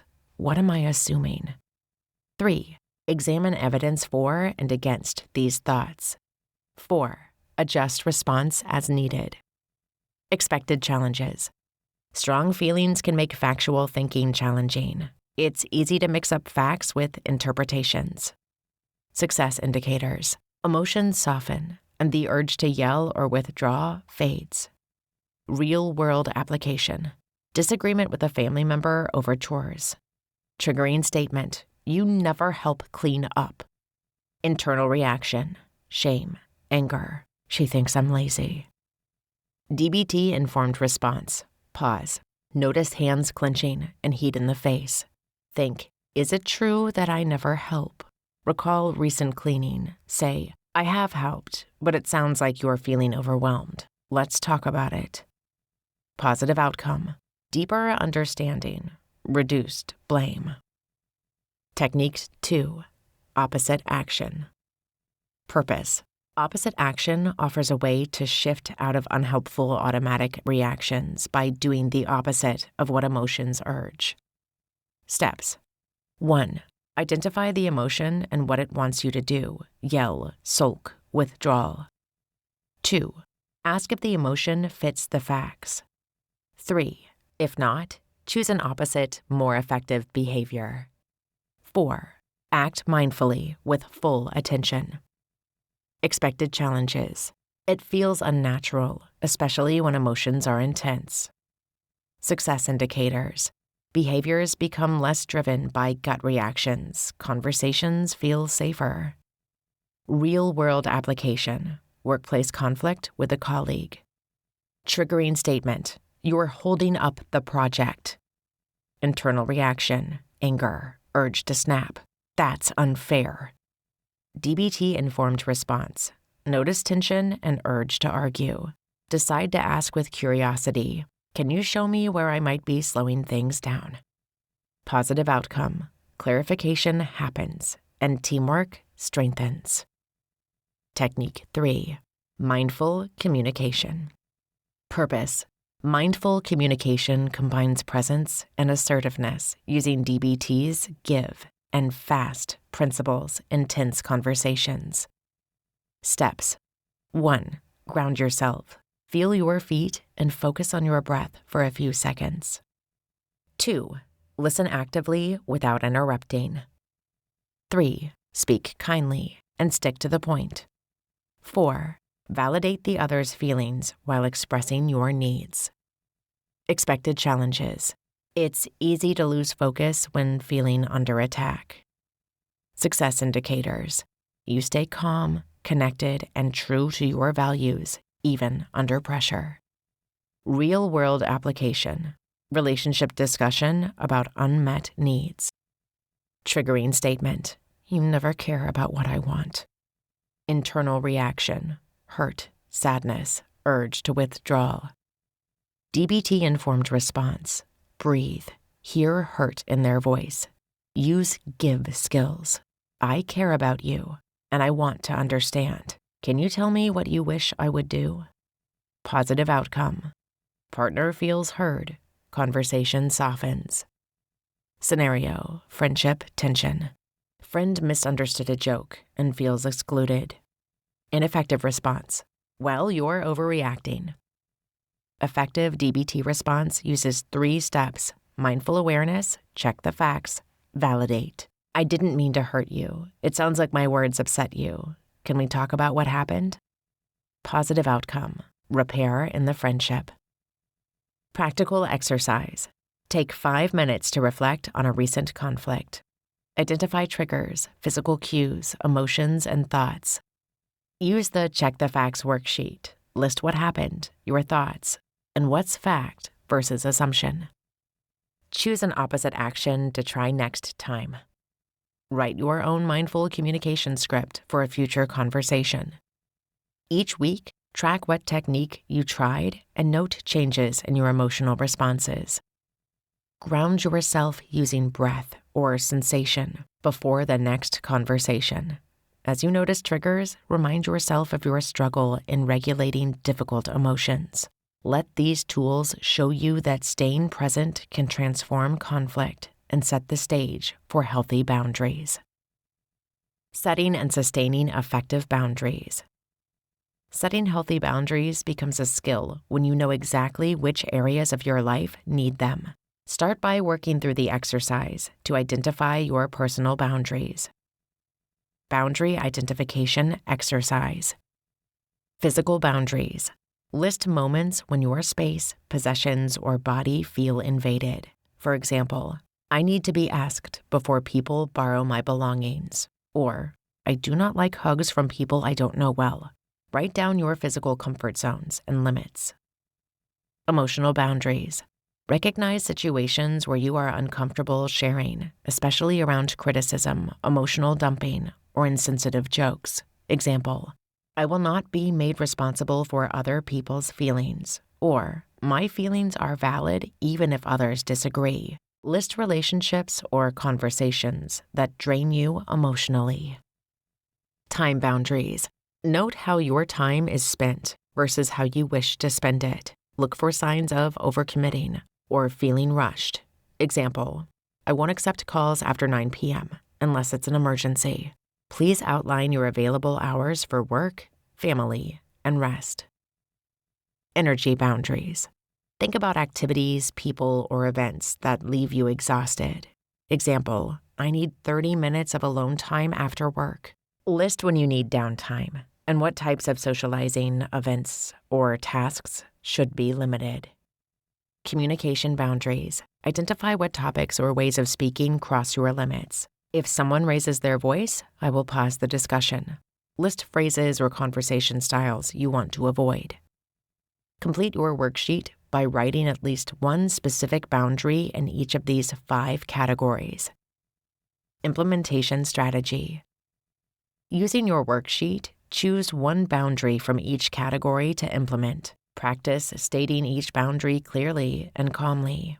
For instance, you might say, after work, I need 30 minutes alone before socializing. Or, I prefer not discussing politics at family dinners. Anchor your statements with steady body language and a confident tone. Apply DBT's please skill to strengthen your capacity to set and uphold boundaries. Treat physical illness. Take care of health issues that might undercut your resolve. Balanced eating. Eat regularly to keep your mood and energy steady. Avoid mood-altering substances. Steer clear of substances that make it harder to think, speak, or act clearly. Balanced sleep. Aim for consistent rest so you have the patience and focus to uphold boundaries. Get exercise. Regular movement reduces stress and increases your ability to self-advocate. Maintenance plan. Keep track of each time you enforce a boundary. Create a simple checklist. Mark every instance you restated a limit, paused a conversation, or redirected an unwanted request. Notice changes in your mood, energy, and sense of safety. Rate your resentment and satisfaction at the end of each week. Aim for a steady decrease in resentment and an increase in relaxation and personal time. Solidify your boundary practice with self-assessment. Are you saying yes when you want to say no? Do you often feel overwhelmed or resentful? Do you accept tasks out of guilt rather than desire? How fatigued do you feel after interacting with others? If people-pleasing, difficulty saying no, or energy depletion show up often, flag these as areas for further boundary practice. Common challenges and solutions. Boundaries are sometimes tested. Prepare for these scenarios. Scenario 1. Situation description. A friend insists on dropping by unannounced. Boundary statement. I need advanced notice before visits. Expected pushback. But I always do this. What's the problem now? Measured response. I value our friendship. Notice helps me be present for you. Outcome. Friend starts texting ahead or learns to respect your time. Scenario 2. Situation description. A coworker asks you to stay late frequently. Boundary statement. I leave at 5 p.m. unless there's an emergency. Expected pushback. You are not demonstrating teamwork. Measured response. I'm committed during my scheduled hours. For after hours, I need advanced notice. Outcome. Expectations become clear and overwork decreases.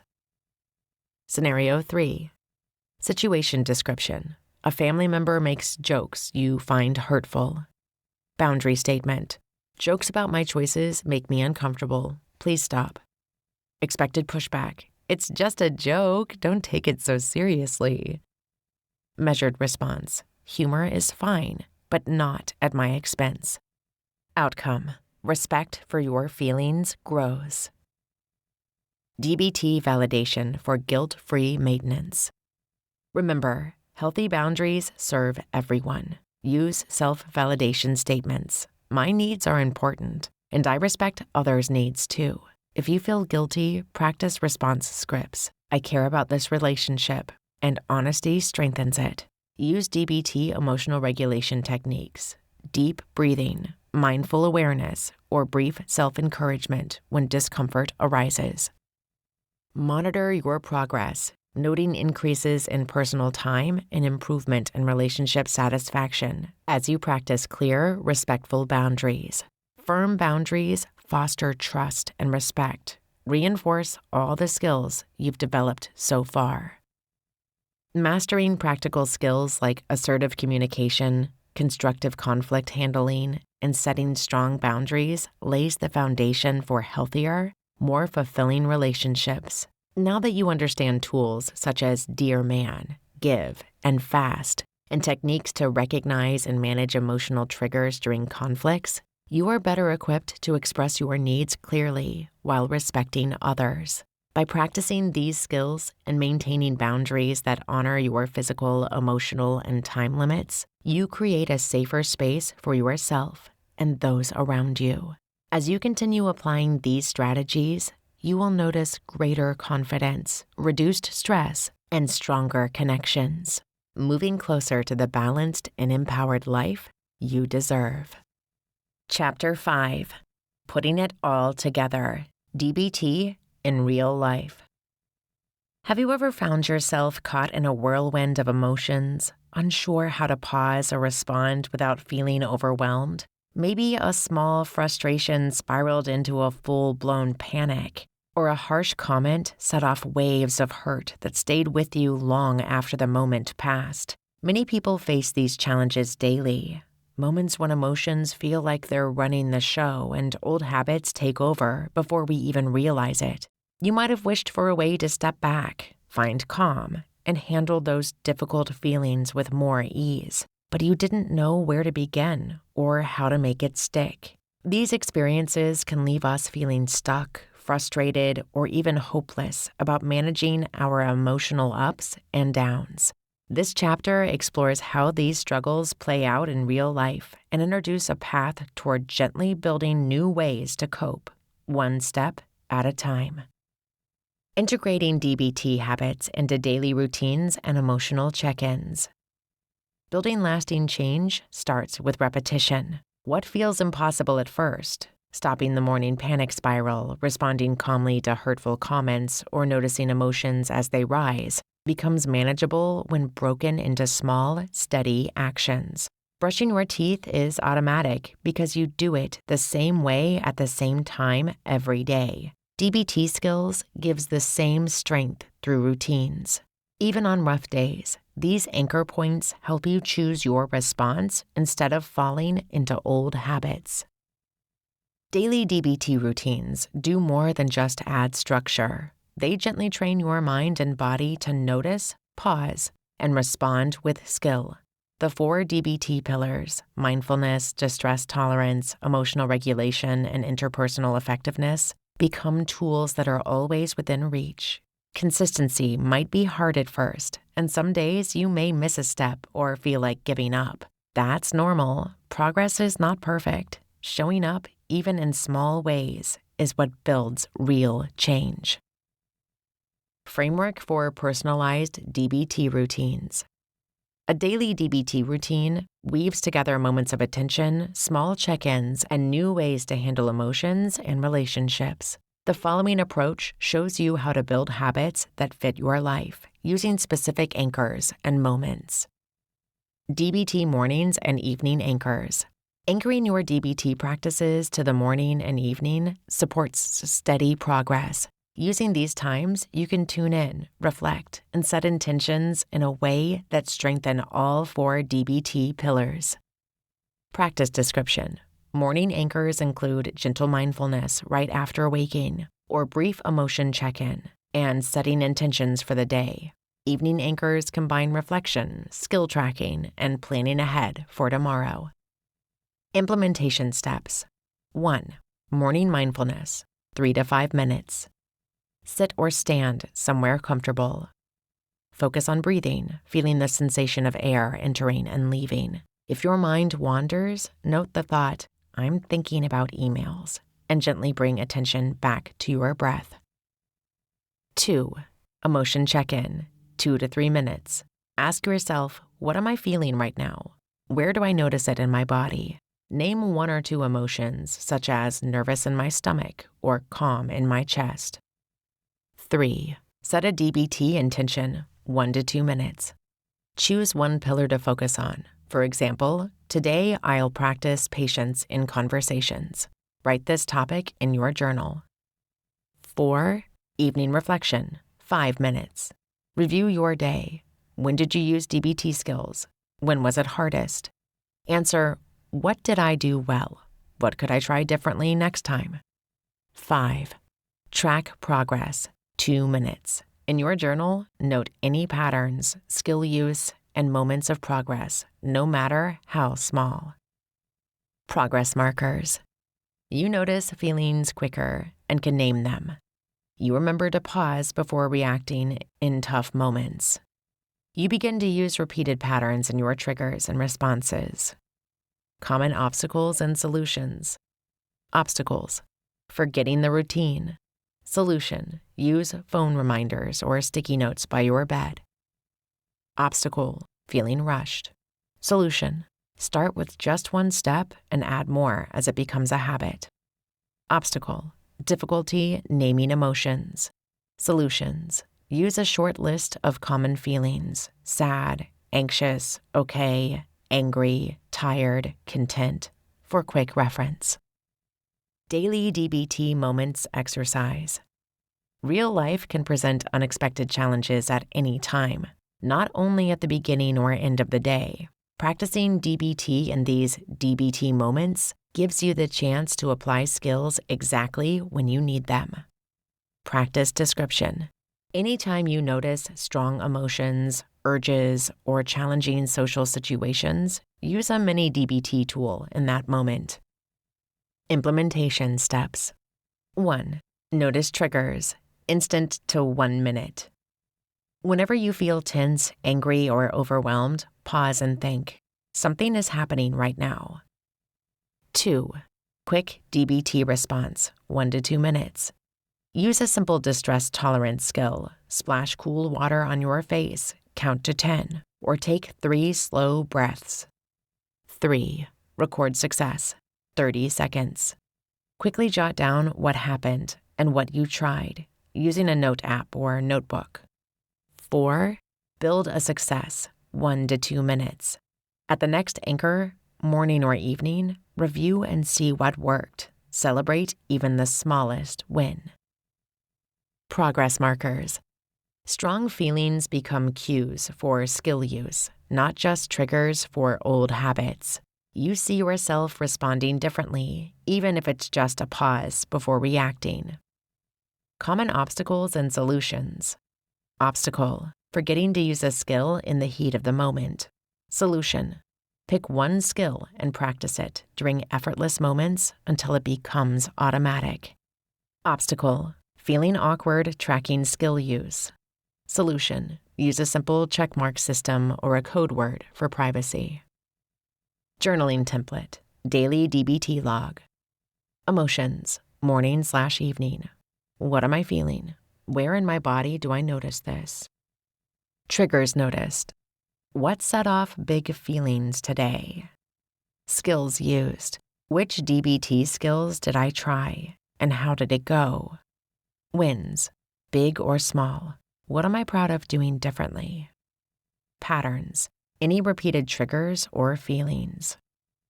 These routines keep the 4 pillars active every day. Emergency Crisis Kit comes next, building on this strong foundation. Creating your personal DBT Crisis Kit. A DBT Crisis Kit is a personal collection of physical items and written strategies designed to help you manage overwhelming emotions during tough moments. Think of it as a safety net you build for yourself, a box or bag that holds reminders of your strengths, tools for calming down, and a step-by-step plan for handling emotional storms. This kit grows out of your daily DBT habits and helps turn the skills you practice every day into something you can touch, see, and use right away when stress feels like too much. Physical kit assembly. The physical part of your crisis kit. is all about having comforting objects and prompts ready to go. You gather items that engage your senses, remind you of your support system, and connect to the DBT skills you've been using. Some essential items to consider.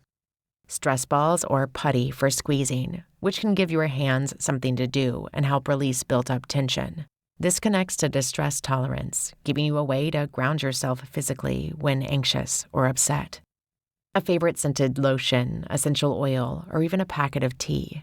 Using your sense of smell or taste as a comfort draws on mindfulness skills by bringing your attention to the present moment.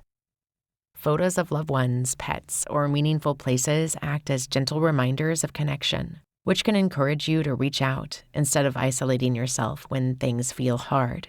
This supports interpersonal effectiveness. A note card with your top 3 emergency contacts and crisis phone numbers.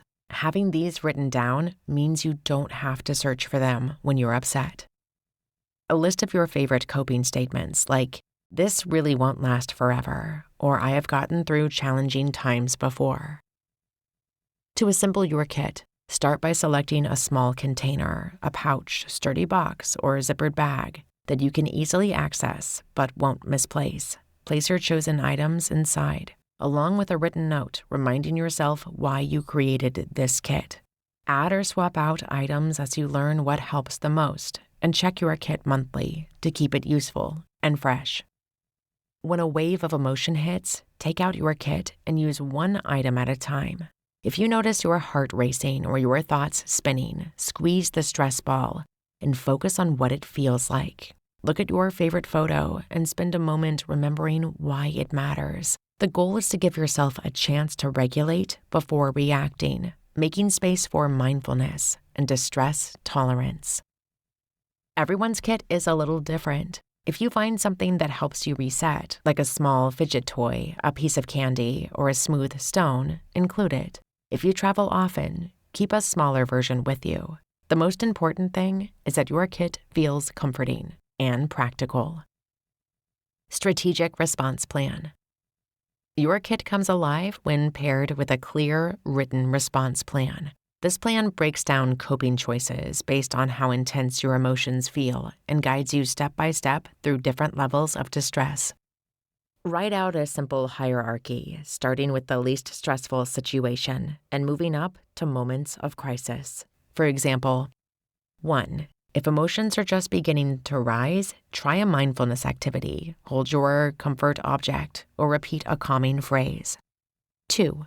For stronger urges, use sensory items, smell lotion, sip tea, or do a short, focused breathing exercise. 3. If you're feeling overwhelmed and unable to think clearly, read your coping statements aloud and send a text to a support friend from your emergency contacts list. Leave space to personalize your responses for your own big triggers, things like arguments, exhaustion, or feeling ignored. Jot down which DBT skills you find most helpful in these moments. For example, if criticism is tough, you might include reminders about assertive communication or respectful self-talk, interpersonal effectiveness. Store your written plan in your kit and update it as you discover new strategies that work for you. Please remember to add crisis phone numbers in an obvious spot for quick access. Practical customization and exercise. Assess your primary emotional triggers. What situations or feelings tend to hit hardest? List them. Next, please consider what has been helpful in the past, even if only slightly, and list specific tools or strategies. Now, match each trigger with a useful item and coping step. Practice using your kit on calmer days. For example, if anger often overwhelms you, imagine a frustrating situation, then try squeezing your stress ball and repeating a calmer phrase. If anxiety is your challenge, play with a sensory object or look at a phone to ground yourself. Select an engaging activity, such as holding a cool object or listening to lively music to combat emotional numbness. Someone prone to anger might include a cooling towel or a playlist of soothing songs. A person with anxiety could add a lavender sachet and their therapist's contact card. For emotional numbness, a brightly colored fidget may help, along with prompts for pleasure-based activities. As you build your crisis kit, remember this is self-care in action, like a courageous step toward stability and healing. Soon, you'll see how ongoing practice and learning from common obstacles will help keep your kit realistic and useful. Anticipating setbacks and staying on track with DBT. Internal storms often catch people off guard, making it difficult to remember and use dialectical behavioral therapy, DBT, skills in heated moments. People may realize only later that they forgot to apply their coping strategies when they needed them most. Typical warning signs look like emotional outbursts, regret after actions, or a blank mental state during arguments. A useful preventative measure is to put reminders in everyday places, like a sticky note on a mirror, an alert on a phone, or a simple grounding symbol drawn on your wrist. Those small signals can trigger recall during escalated feelings. When skill use truly slips, recovery matters more than regret. A concrete recovery strategy involves briefly replaying the event after you calm down. What signals did you miss? What emotions took over? Write it in a notebook labeled Skill Traps. Match that moment with a DBT tool you could try next time. For example, Julia, who yells at her sister and then shuts down, notices her throat tightening and palms sweating before blowing up. She adds a note. Try the stop skill when your throat feels tight. This quick lesson forms a personalized cue for future practice, gently restraining the brain to spot early signals. Inconsistent practice often quietly erodes long-term progress. Signs include feeling confident one week and losing the next, filling out worksheets, gathering dust, or only practicing when things go wrong. To head this off, make skill building part of a routine. Pair it with something you already do, like reviewing a skill flashcard during breakfast or while brushing your teeth. Create mini challenges with friends or community peers who can do a daily wise mind check-in the most often this week. If you miss a day, give yourself compassion and treat it like a small bump, not a failed experiment. When you realize you've practiced inconsistently, use the restart rule. Pick one favorite, simple skill and commit to it for 3 days. Nothing more. This shrinks the task and makes it manageable, breaking the pressure of being perfect. If you feel stuck, ask your support people to check in and cheer you on. An example, Kevin stops practicing for a week, then tells a friend. They agree to swap texts each morning with a skill they will use. The daily reminder and connection helps Kevin rebuild his streak. Self-doubt about using DBT skills correctly can zap motivation and cause people to freeze, afraid that mistakes mean failure. Hesitation, seeking frequent reassurance, or comparing oneself to others often signals growing uncertainty. Overcoming this challenge involves noticing that skill use is flexible. There is no single right performance. Instead, focus on intent. Did you try to use the skill even imperfectly? Preventive steps include reading or listening to real stories of others' DBT journeys, or sharing your worries with a group, normalizing uncertainty. If you catch yourself stalling due to doubt, ground yourself with the phrase progress, not perfection. Write a brief skill snapshot journal entry after each practice, listing what worked, what felt odd, and what you'd try next.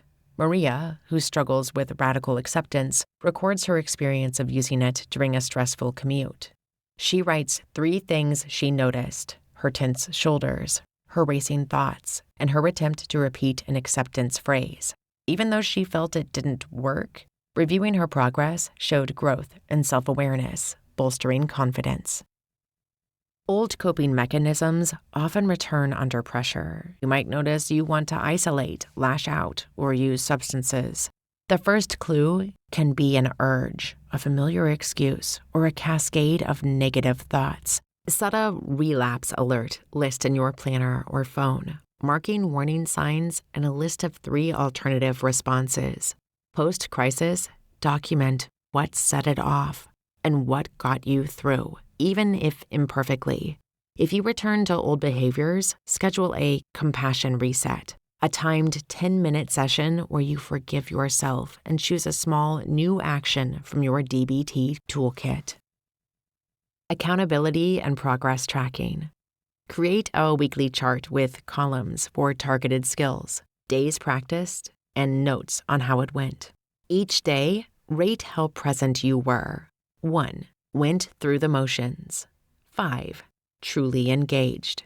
Include space for a weekly reflection on setbacks and wins. Motivation often surges when shared, so link up with a friend or group for check-ins. Use digital habit trackers to mark daily progress, or color in a calendar for each completed skill.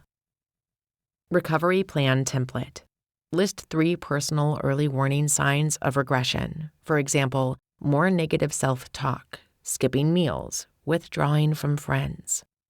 Write step-by-step reset procedures like revisiting foundational skills or reaching out to your support network. Identify 2 modified practice approaches for tough days. Shorter DBT exercises using voice memos instead of journaling. Plan ways to rebuild momentum after setbacks, such as pairing skill practice with a rewarding activity or sharing your small victories online.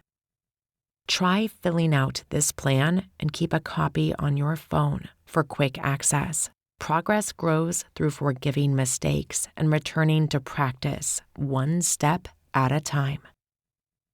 Now that you have practical tools to weave DBT skills into your daily life, you can start building a stronger foundation for managing emotions and handling challenges with greater ease. By creating routines, personal crisis kits, and recovery plans, you prepare yourself not just to face difficult moments, but to respond with calm and confidence. Remember, progress comes from small, steady steps and learning from obstacles without judgment. With consistent practice and compassion, you are equipped to move forward toward emotional resilience, healthier relationships, and a more balanced, mindful way of living. Chapter 6. DBT for specific challenges. "I can't stop feeling overwhelmed," she whispered, her voice barely above a sigh. "It's like my mind is running in circles and I'm stuck somewhere I can't get out of." The room was quiet, except for the soft ticking of the clock on the wall. That moment, so raw and heavy, held a kind of truth many know deeply but rarely speak aloud. Struggling with intense emotions, racing thoughts, or painful memories can make everyday life feel like a battle you are fighting alone. Nevertheless, beneath that struggle lies a path forward, a way to gently face those feelings, understand what they mean, and find small steps toward relief. Occasionally, it's not about suddenly feeling better, but about learning new tools that help you breathe through the challenging moments, peel away layers of pain, and build resilience over time.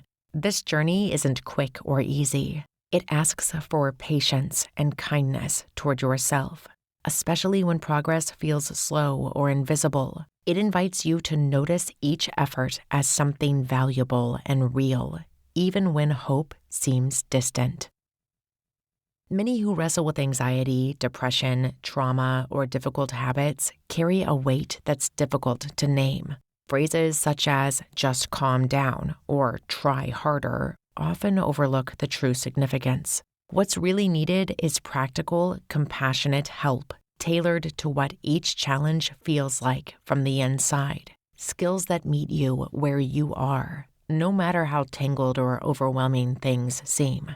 Here, you'll encounter ways to step back from that rushing storm inside, to observe it without judgment, and to find grounded moments even amidst chaos.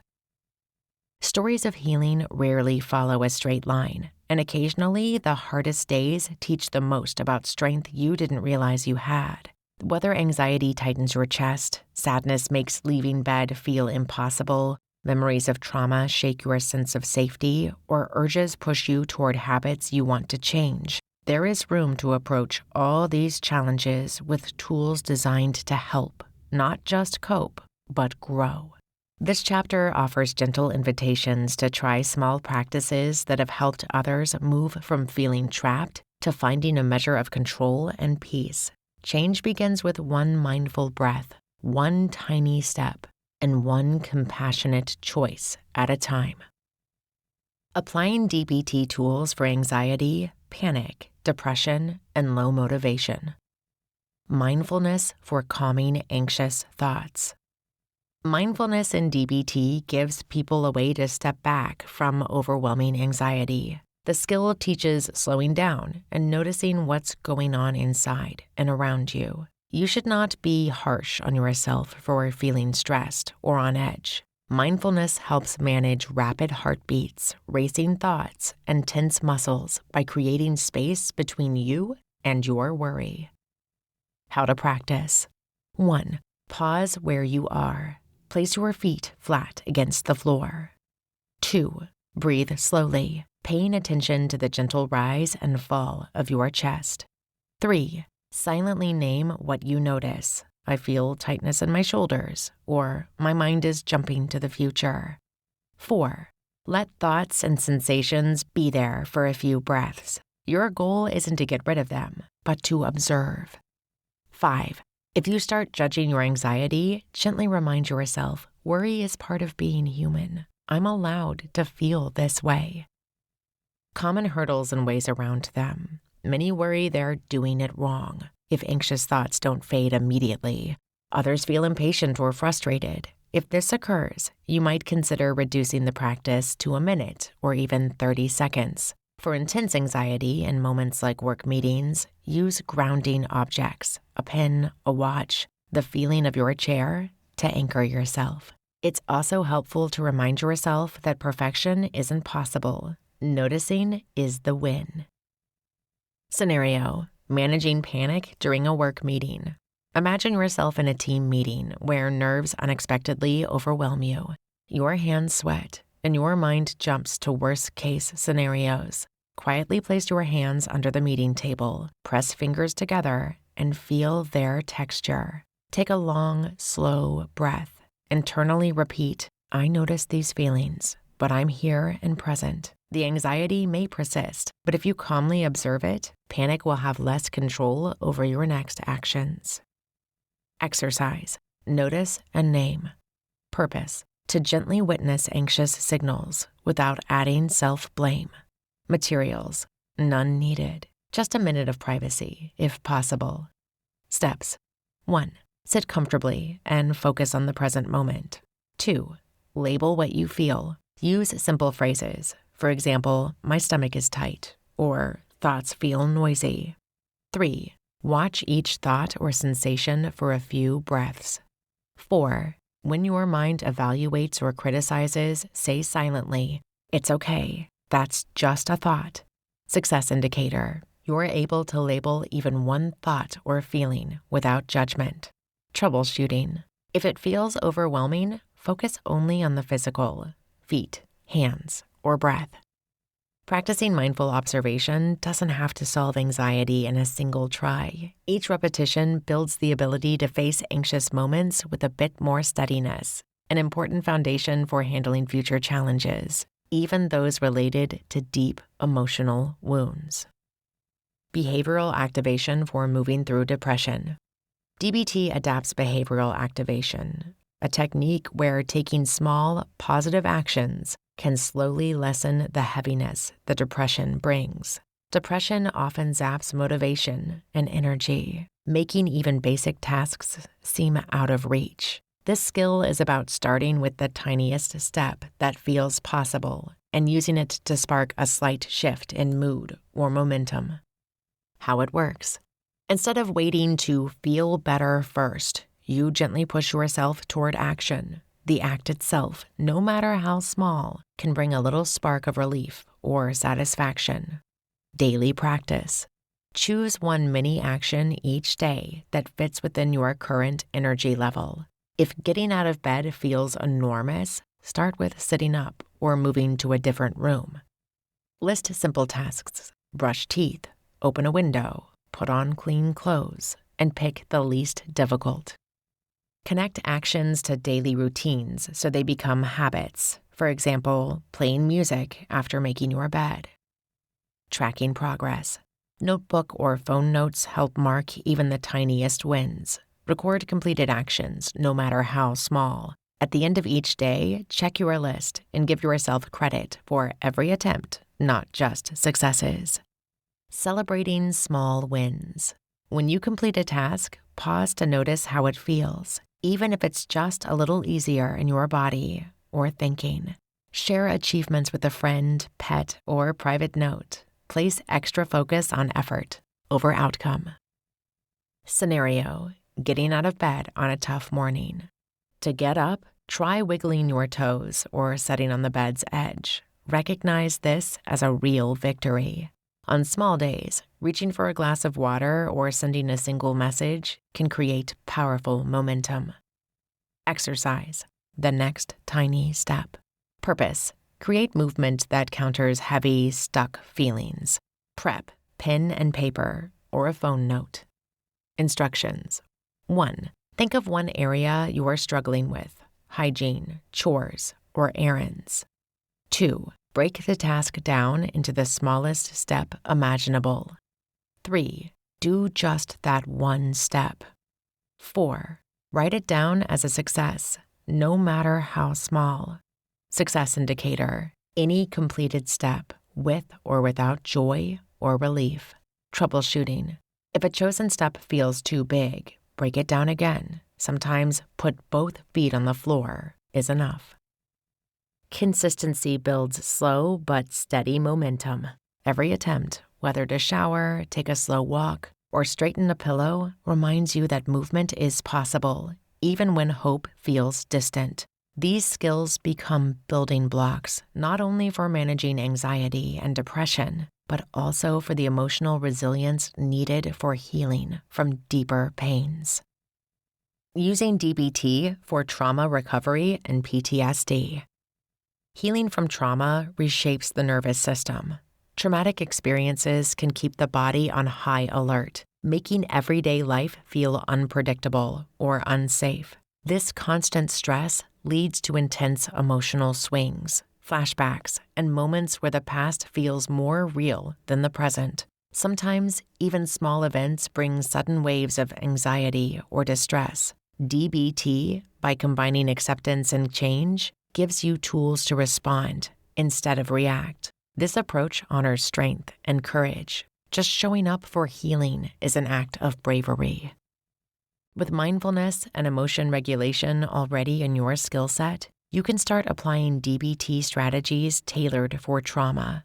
Distress tolerance bridges moments when emotions threaten to overwhelm. Radical acceptance helps you process reality without judgment or self-blame. These techniques lay a stable foundation for healthy coping, reducing the likelihood of turning to unhealthy patterns or compulsive behaviors when pain surfaces. Distress tolerance using tip skills during trauma triggers. The tip skill builds emotional muscle for handling sudden distress. Think of them as first aid for the mind, quick, powerful, and designed to bring your body back to baseline when trauma responses flare. T. Temperature. Change your temperature to reset your nervous system. Hold a cool pack or splash cold water on your face. For some, holding ice cubes or stepping into a cool shower helps signal the body to calm down. This technique eases racing heartbeats and mental shock. I. Intense exercise. Physical movement burns off adrenaline. Try marching in place, doing jumping jacks, or power walking. Even a few minutes can interrupt the cycle of panic by shifting your focus from mental distress to physical action. P. Paced breathing. Slow, deliberate breaths directly counteract the fight-or-flight response. Inhale for 4 counts. Exhale for 6. Guide your breath gently, not forcing it. Picture stress leaving your body with each out-breath. P. Progressive muscle relaxation. Tense one muscle group at a time while inhaling. Then release and exhale. Start at your toes and move up. Let your mind anchor on the physical sensation, grounding yourself in the present moment. How to practice. Notice when a trauma memory arises or your body feels tense. Remind yourself it is okay to pause and use TIP. Go through each step as needed. Adjust intensity. Choose lighter options if feeling vulnerable. Repeat until you sense the emotions shifting. Trauma-informed adjustments. If cold water or rapid exercise feels intense, use gentle alternatives. Try a soft ice pack on your wrists, slow stretching, or gentle breaths. Safety comes first. Never force your body or push through pain. When to use TIP. Reach for those tools during flashbacks, anniversary reactions, after triggering dreams, or when an environment feels overwhelming, like busy crowds or loud noises. If you feel stuck or notice the urge to cope in unhealthy ways, TIP provides a safe pause. Safety guidelines. Stay within your comfort zone. If you noticed increased anxiety or distress, reduce the intensity and focus on grounding. Have a trusted support person on call if you wish. Pause the exercise anytime. Radical acceptance for trauma recovery. Radical acceptance is making peace with what you can't change, like standing in the rain and choosing to carry an umbrella rather than fighting the weather. It's not approval or giving up. It's the choice to let go of the struggle against reality. Understanding what can and cannot be changed. Begin by naming what happened and how you feel. Recognize that the past cannot be undone, and it is normal to wish it were different. Healthy acceptance honors pain, freeing you to focus on what you can influence now. Practical steps. Notice when you fight reality. This shouldn't have happened. Offer a gentle statement of acceptance. This happened, and I survived. List what is within your control today. Create a boundary around what belongs in the past, a mental fence separating yesterday from this very moment. Examples. I did not choose this, but I choose what to do next.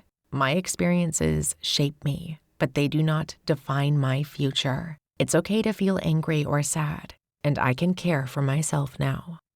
Maintaining boundaries. Allow yourself to step away when acceptance feels overwhelming. It's all right to take breaks, limit conversations, or ask for help. Keep self-care at the center. Progress markers. You begin to notice less emotional charge around certain memories. You find new clarity in what you value. You see more options, less hopelessness. Trauma healing is like recovering from a physical injury. Progress comes in small steps, standing, stretching, and then walking. And each movement forward is worth celebrating. When an unexpected memory hits, ground yourself with a TIP skill. When guilt or shame returns, lean into radical acceptance and notice the present moment's safety. Over time, these tools become a protective buffer, not just for trauma, but for urges tied to addiction and unhealthy coping. Start with small moments and build up slowly. Listen to your body and mind. Reach for support when needed, whether from trusted people or professionals. Recovery honors every effort, no matter the size. Breaking addictive and compulsive cycles with DBT skills. Whenever addictive or compulsive behaviors take hold, the urge to act can feel overwhelming and automatic. Using DBT skills, especially mindful decision-making, it becomes possible to break these patterns step by step. This section focuses on applying core DBT techniques to tackle destructive cycles. Using everyday tools anyone can practice. The Please skill set for addiction recovery. Making healthy decisions is easier when your body and mind are in balance. The Please skills, treating physical illness, balanced eating, avoiding mood-altering substances, balanced sleep, and exercise, are concrete building blocks. They give structure and reliability, which help weaken the grip of urges over time. Step-by-step implementation. 1. Physical illness.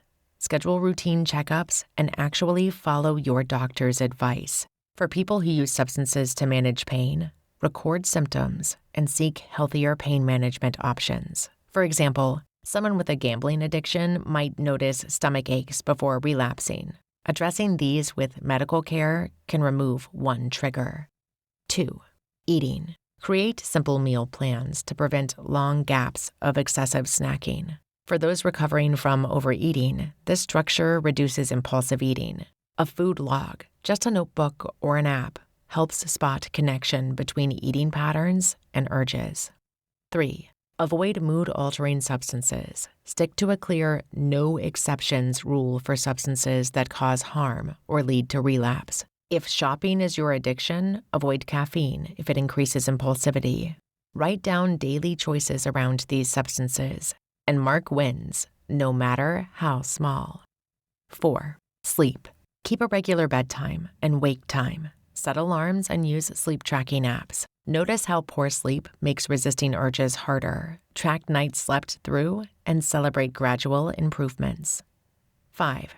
Exercise. Aim for any regular movement. Just 10 minutes counts. Use a habit tracker to mark each day with some activity, stretching, a walk, or dancing. Even minor activity regulates mood, lowering the drive toward quick fixes like gambling or binge watching. Examples and progress tracking. For someone struggling with alcohol, tracking 4 nights a week of good sleep and 3 alcohol-free days in a row might be a realistic start. A shopping addict could focus on eating 3 planned meals instead of online browsing during lunch breaks. Phone reminders and simple charts posted on the fridge can make progress visible, which motivates continued effort.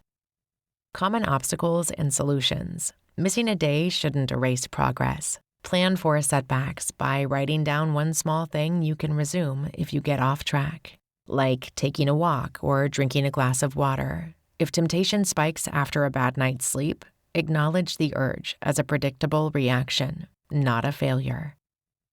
Urge surfing. Writing out powerful impulses. Urge surfing helps you manage the spike of a craving without acting on it. Like a wave, an urge rises, peaks, and falls, no matter how strong it feels. The skill is to ride the wave rather than get swept away. Detailed steps. 1. Notice the urge. When a desire to act arises, pause and name it. I'm feeling the urge to buy something online. 2. Focus on your breath. Bring awareness to each inhale and exhale for at least 90 seconds.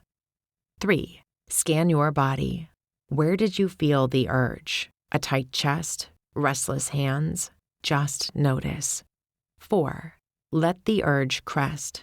Remind yourself that the peak of an urge usually passes within 20 to 30 minutes. Use a timer as a reminder. 5. Ground yourself. Try cold water on your wrists, counting backward from 100, or holding on to an object in your pocket. Indicators to watch. Physically, you might feel tension, a racing heart, or heaviness. Emotionally, restlessness, frustration, or anxiety are common. Acknowledging these sensations makes urges feel less mysterious.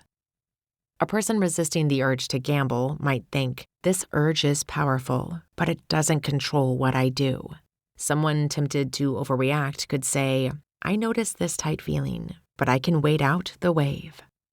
Timeline expectations. Strong urges typically peak and fade within half an hour.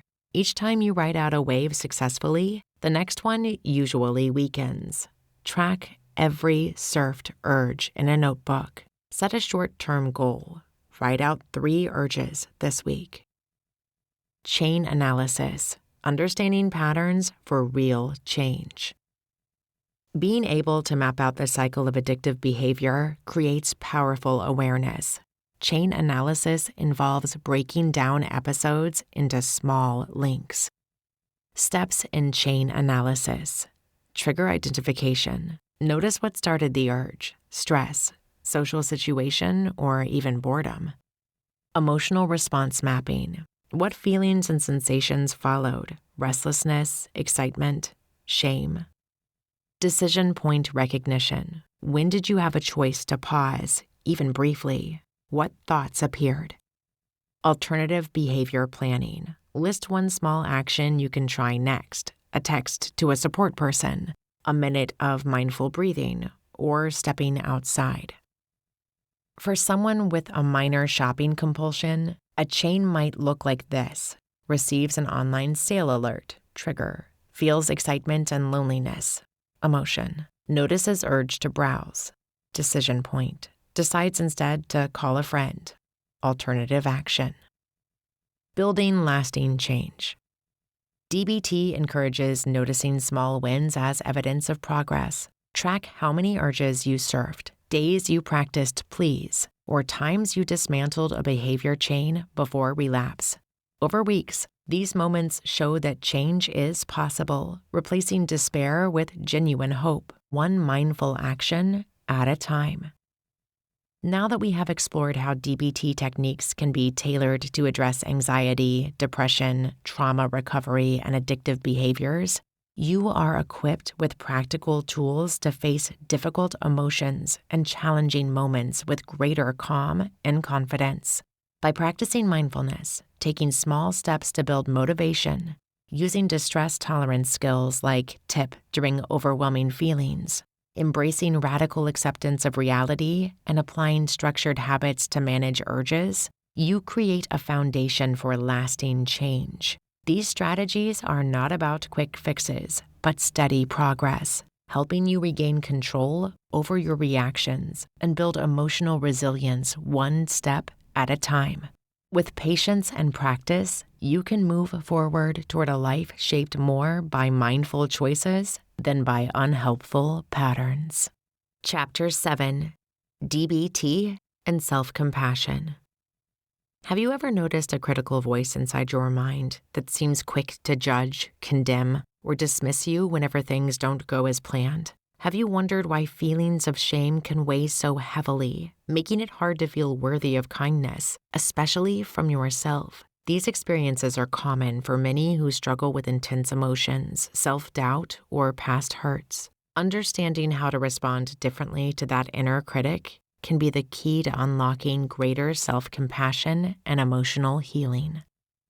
This chapter explores how Dialectical Behavioral Therapy, DBT, offers practical tools to help transform shame into self-love. It guides you through recognizing and gently challenging harsh self-talk, learning to forgive yourself and others, and celebrating progress even when it's imperfect.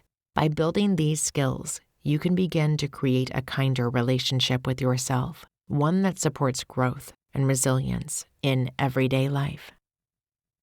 Understanding and transforming the inner critic, from shame to self-love.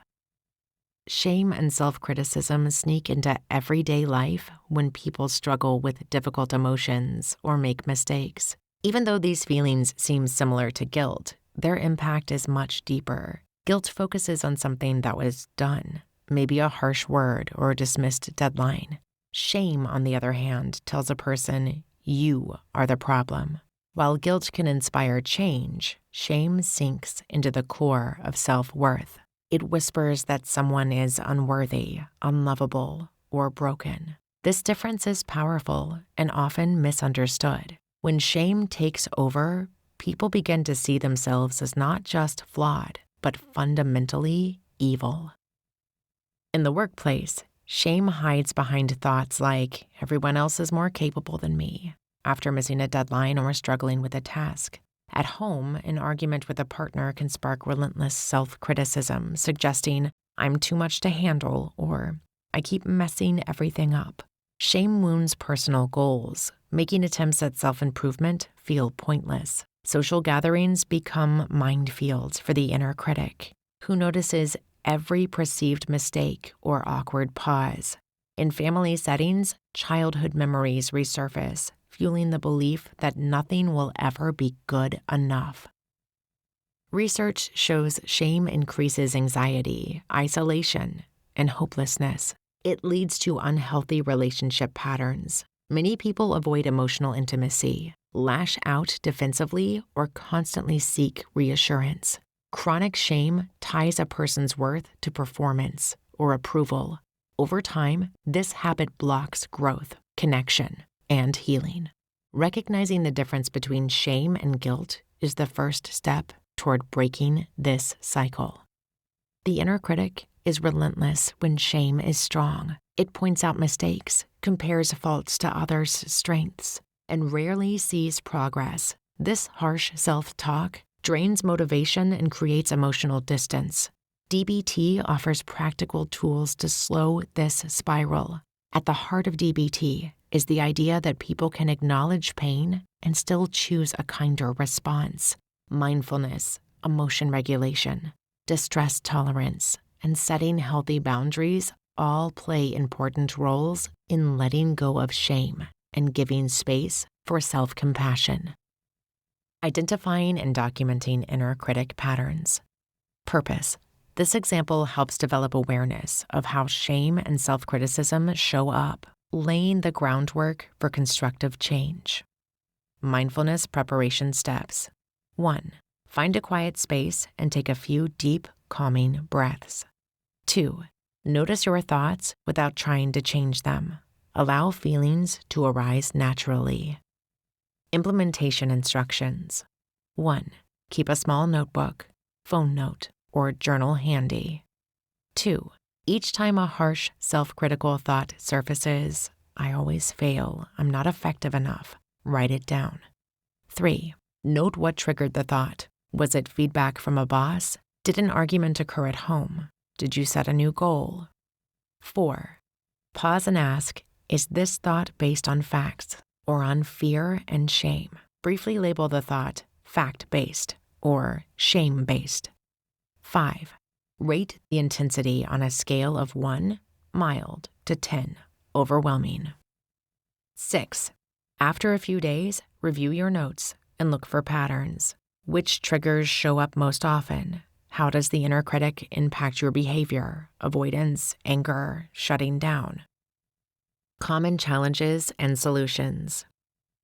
If overwhelmed by frequent self-criticism, try narrowing the focus to one area of life. For difficulty identifying triggers, reflect daily and ask, what happened just before these thoughts? If rating feels hard, just notice what thoughts are most painful. Integration into daily life. Set aside a few minutes each evening to review your log. Over time, you will build a map of your inner critic's patterns, making change more possible. Self-validation techniques for compassionate self-talk. Purpose. This exercise shifts the focus from judgment to understanding, helping you speak to yourself as you would to a good friend. Mindfulness preparation steps. 1. Sit quietly and bring gentle attention to your breath. 2. When emotions rise, notice their presence without analysis or pushing away. Implementation instructions. 1. When you notice a difficult emotion, quietly name it. I feel anxious. I feel sad. I feel ashamed. 2. Try a self-soothing action. Place a hand on your heart or take 3 slow breaths. 3. Speak kindly to yourself. It's okay to feel this way. This emotion doesn't make me unlovable or broken. 4. Challenge any shame-based beliefs that arise. I'm a failure, by asking, is there evidence for this? Could there be another perspective? 5. If you struggle, imagine what you would say to a close friend in this moment, and say it to yourself. Common challenges and solutions. Self-kindness can feel fake at first. Use phrases that feel true for you, like, I'm trying my best. When emotions feel overwhelming, repeat soothing actions before coming back to self-talk. Replace harsh truths with balanced statements. I made a mistake, and mistakes are part of learning. Integration into daily life. Practice self-validation during daily challenges, before meetings, after difficult conversations, or when setting new goals. Over time, compassionate self-talk becomes more automatic and genuine. Mindfulness makes shame visible. Emotion regulation skills keep criticism in check. Distress tolerance help you stay present when shame spirals. Self-compassionate boundaries turn harsh thoughts into opportunities for care, not punishment. These practices begin the journey towards self-love, forgiveness, and accepting imperfection, allowing your true self to grow. Forgiveness and letting go, techniques for healing. Forgiveness helps break the cycle of shame and harsh self-talk, opening space for compassion and emotional freedom.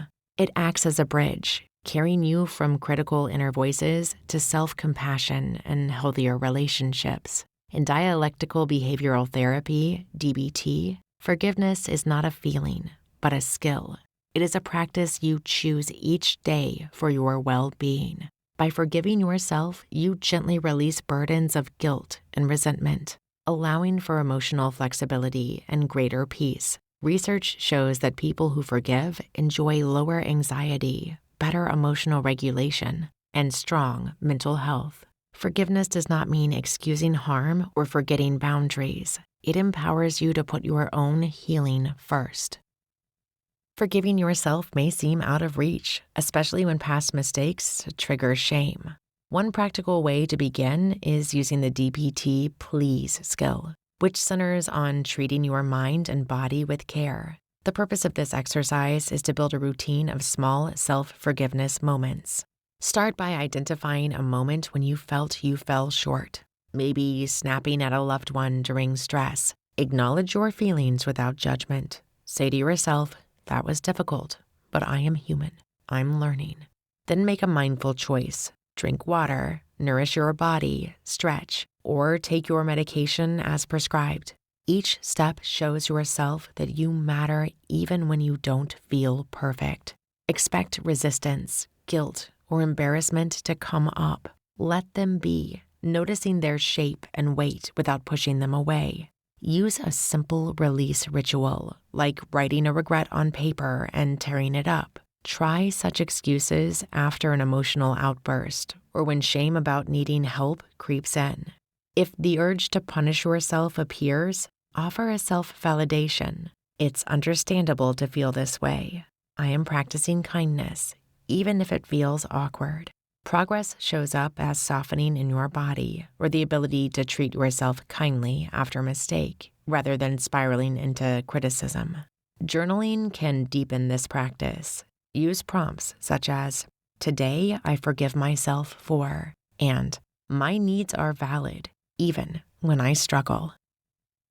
Forgiving others is another key part of emotional release. When resentment grows, you can apply the give skill, focusing on gentleness, genuine interest, validation, and ease. This exercise's purpose is to change your appearance to challenging interactions, especially with people who misunderstand your struggles. Visualize a recent conflict. Maybe a family member dismissed your feelings about anxiety.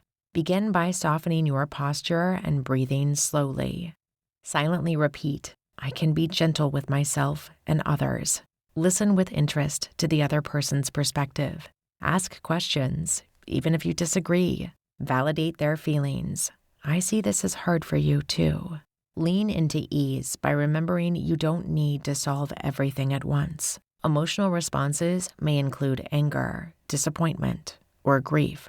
Process those mindfully by naming each one, feeling it in your body, and reminding yourself that forgiveness is a gift to yourself, not a pass for their actions. If your boundaries feel tested, try boundary setting language. "I care about our relationship, but I need to respect my feelings." Practice after hard talks with family or friends, or when revisiting old hurts. Progress looks like less rumination and shorter recovery times after triggers. Validate your pain. It's okay to feel hurt and still choose to let go. Combining both self and other forgiveness, loving kindness meditation offers a gentle space for release. This exercise invites you to send kind wishes to yourself, to someone who hurt you, and finally to both at once. Begin by closing your eyes and breathing deeply. Picture yourself in a moment of struggle and silently say, "May I be free from anger. May I find peace." Next, bring to mind a person who has caused you pain. Offer, "May you be free from suffering. May you grow in understanding."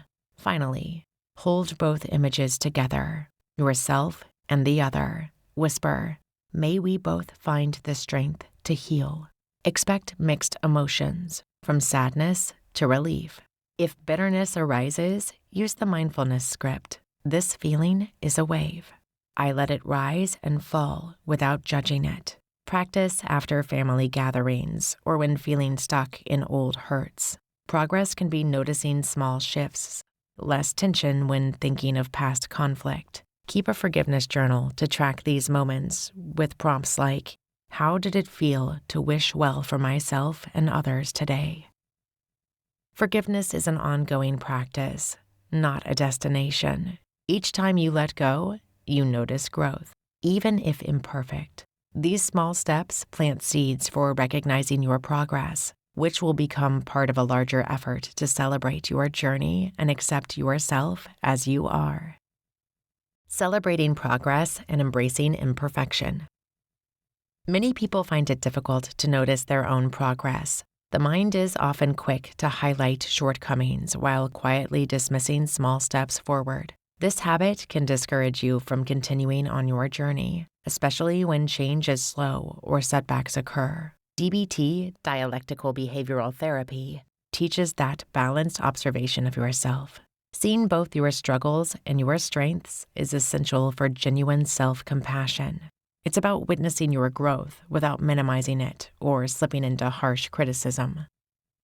Self-tracking methods make invisible progress visible. When you document daily efforts, patterns become clear and motivation grows. Tracking is not about proving worth to anyone else. It's about honestly seeing where you are right now. In DBT, such activity helps you find the middle path between chasing perfection and giving up on yourself. Progress Journal Technique. The Progress Journal is a simple but powerful tool.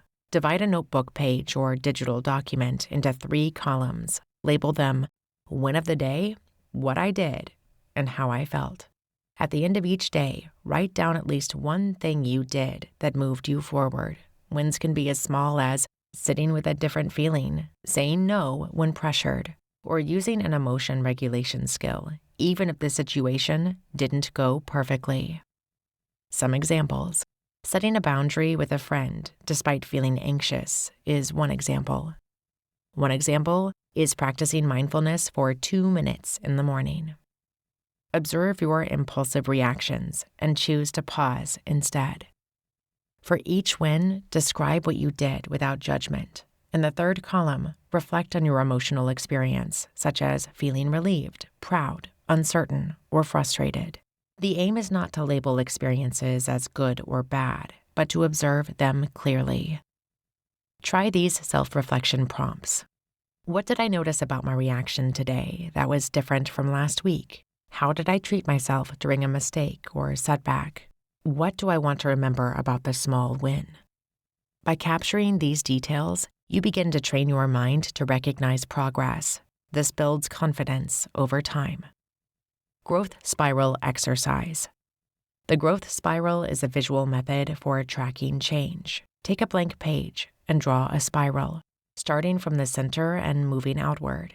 Each loop on the spiral represents a period, 1 week, month, or another time frame that fits your needs. Along the spiral, write down key moments of achievement, no matter how minor. To spot growth patterns, look at how you handle the same challenges across different points on the spiral. Highlight times when you faced similar problems but responded with more wisdom or patience.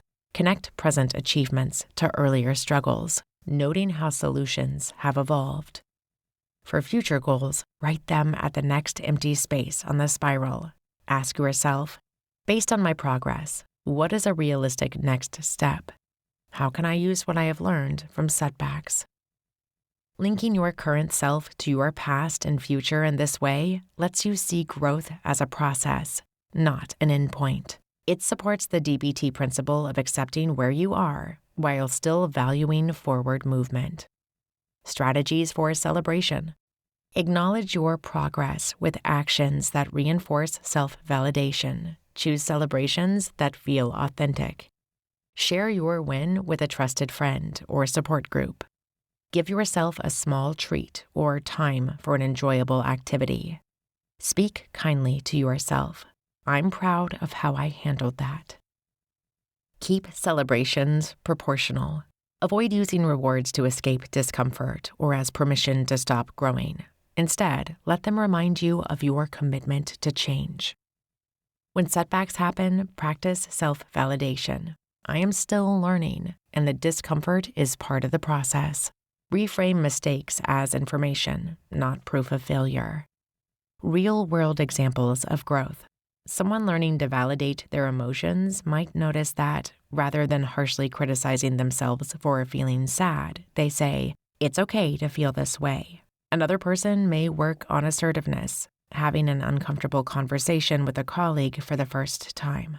A third person might maintain a boundary with a family member, feeling guilt but holding steady and reflecting on their intentions. Practical metrics. Track emotional regulation by counting days when you used a coping skill before reacting. For mindfulness, log the number of days you practiced observation without immediate judgment. Note moments of effective communication, saying how you feel, even if imperfectly. Troubleshooting guide. Common obstacles include forgetting to track, feeling discouraged by slow change, or falling into all or nothing thinking. Solutions: set reminders, accept imperfect entries, and revisit earlier wins to see evidence of growth. For perfectionism, focus on effort over outcome and adjust expectations as life changes. Progress tracking and celebration are not chores. They are invitations to practice self-kindness. In DBT, this act of noticing and validating your journey builds the bridge between accepting yourself and moving forward, even when the path feels uncertain. Now that we understand how dialectical behavioral therapy helps transform shame into self-compassion, we can begin to challenge our inner critic gently and choose kindness toward ourselves. By recognizing patterns of harsh self-judgment, practicing mindful self-validation, and embracing forgiveness for ourselves and others, we create space for healing and growth. Tracking progress and celebrating even small steps forward remind us that change is a journey, not a destination, and that imperfection is part of being human. With these DBT skills, we move toward greater emotional resilience, learning to accept ourselves with compassion while continuing to grow stronger each day. Chapter 8. Growth Beyond Therapy. Personal growth is a journey that continues long after formal therapy ends. Learning new skills and gaining insights are vital steps, but sustaining change requires ongoing effort, reflection, and sometimes additional support. It's common to face moments when progress slows or old patterns resurface, reminding us that growth isn't always linear or easy. Recognizing when to seek help, understanding how to set meaningful goals, and committing to a consistent practice all play important roles in building a stable foundation for lasting change.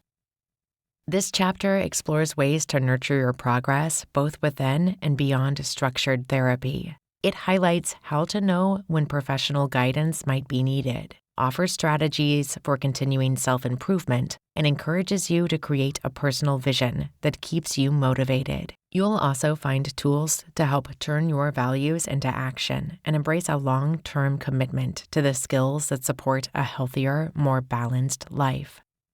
Recognizing the right time for professional DBT support.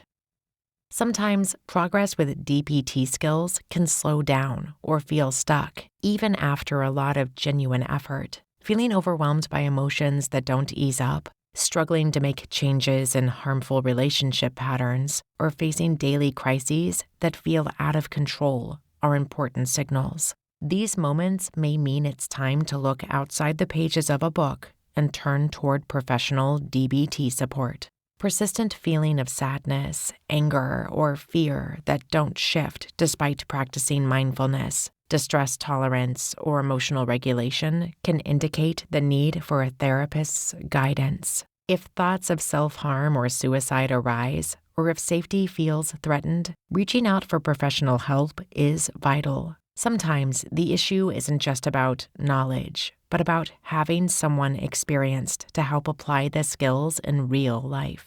People with complex trauma or more than one mental health condition also benefit from professional support, as therapists are trained to address multiple layers at once. A lack of progress in managing ongoing conflict in relationships may indicate the need for more structured support.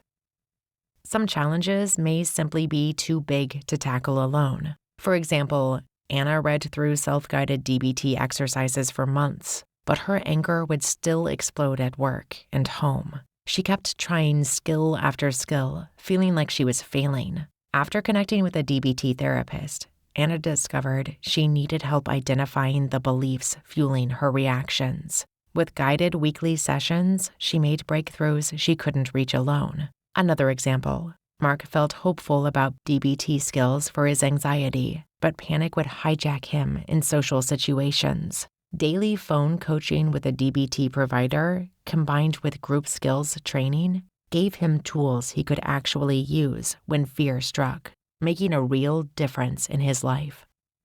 Accessing professional DBT involves finding therapists or programs with the right expertise. Certified DBT therapists have completed specialized training and follow the evidence-based structure of DBT. Searching DBT near me or using established therapist directories can help, but it's important to check credentials.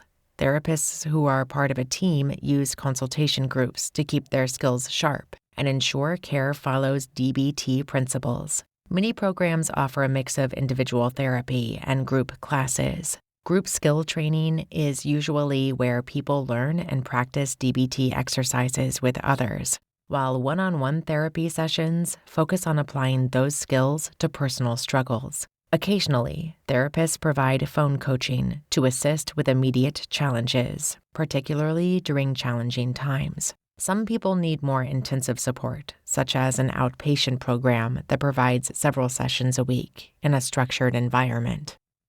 Before starting therapy, scheduling an initial consultation is a good first step.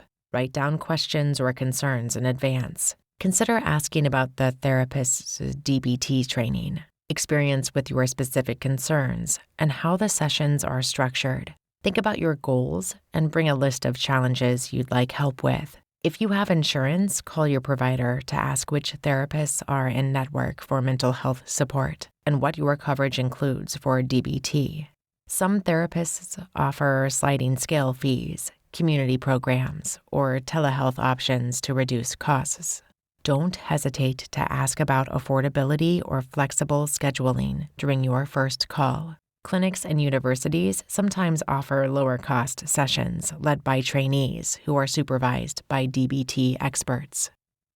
Seeking therapy can stir up worries. The cost and time commitment may feel overwhelming, especially for those with busy schedules or tight budgets. Others worry about what friends or family might think or feel uncomfortable with the idea of sharing deeply personal struggles. It is normal to feel hesitant. Therapy means trying something new and possibly facing old fears. The process isn't always fast, but many observe that the relief, skills, and progress gained end up outweighing the challenges. Asking for help is a sign of strength.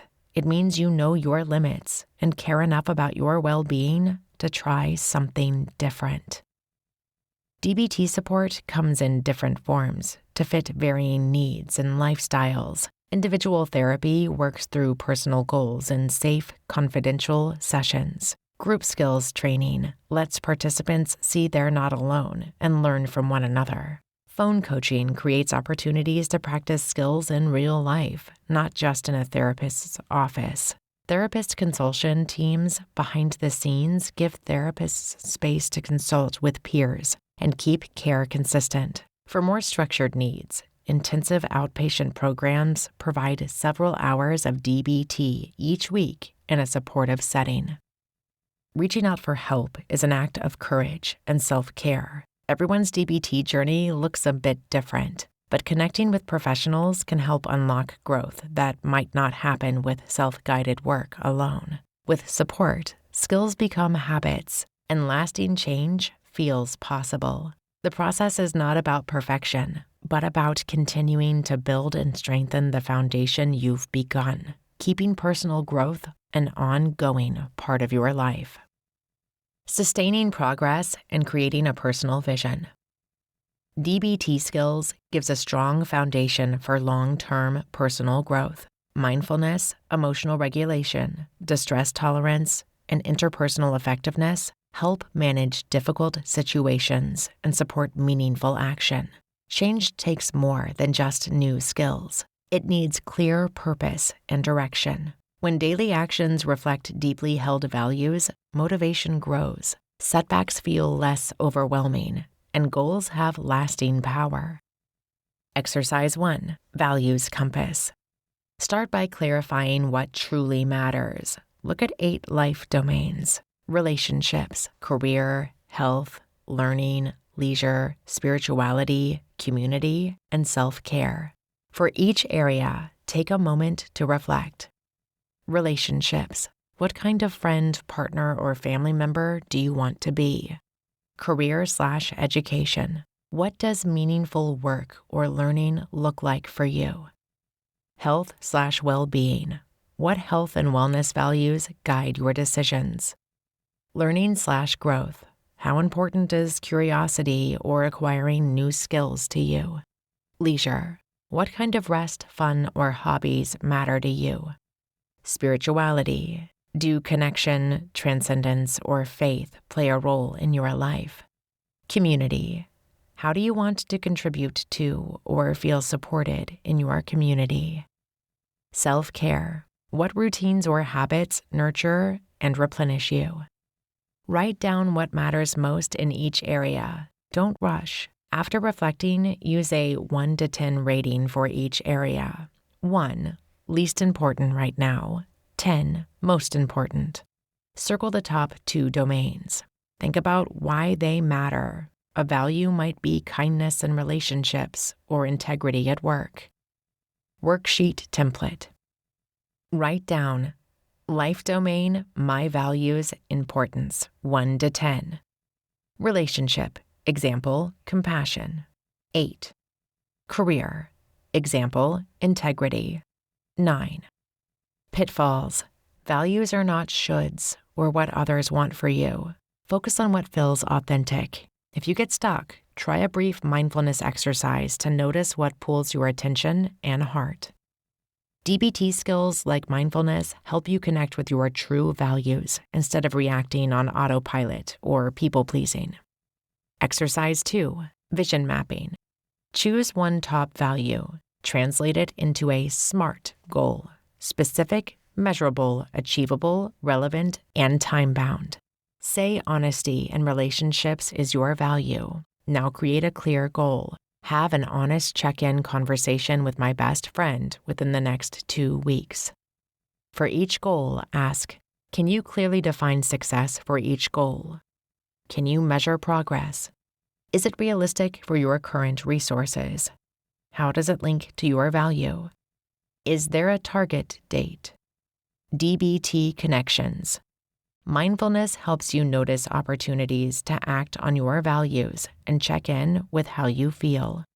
Emotion regulation supports staying calm during tough, value-driven actions. Interpersonal effectiveness offers scripts for honest, kind communication. Goal worksheet. Value. SMART goal. Why this matters. Start date. Target date. Examples. Career. Update my resume and apply to 3 jobs by the end of the month. Self-care. Do one relaxing activity for at least 10 minutes 4 times this week. Common pitfalls. Overloading yourself with too many goals or aiming for perfection. Keep it simple. Practice self-compassion. If you miss a step, gently bring your attention back. Exercise 3. Action planning. Break your goal into small weekly steps. Plan for obstacles and how to manage them using DBT skills. Action steps example.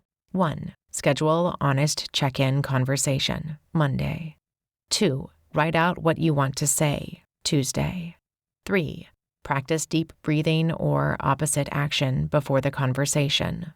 4. Track progress in the notebook. Obstacle/solution. Fear of confrontation. Use give skills from DBT. Be gentle, show interest, validate, and use an easy manner. Tracking. Mark off each small success. Use a habit tracker or calendar. Celebrate any forward progress. Support. Name people or resources you can turn to if you get stuck. Therapist, friend, DBT group, or this book's exercises. Make a simple crisis plan. If I start feeling overwhelmed, I'll use my distress tolerance skills and reach out to my support. Action planning template. Weekly goal, action steps, obstacles and DBT skills, progress indicator, support/crisis plan. Real life example. Maria wants more connection with her adult son. Relationship, value, closeness. Goal, call her son for a 10-minute chat each Sunday for the next month. Actions, set phone alerts, jot down topics, practice mindful listening. Obstacles, anxiety about being ignored. Solution, use distress tolerance skills and accept her feelings regardless of outcome. Progress, stars on a calendar for each completed call.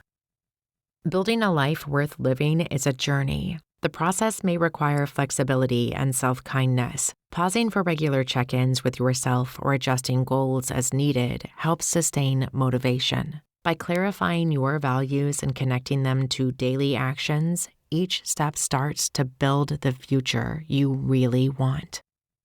Committing to your 30-day DBT practice challenge.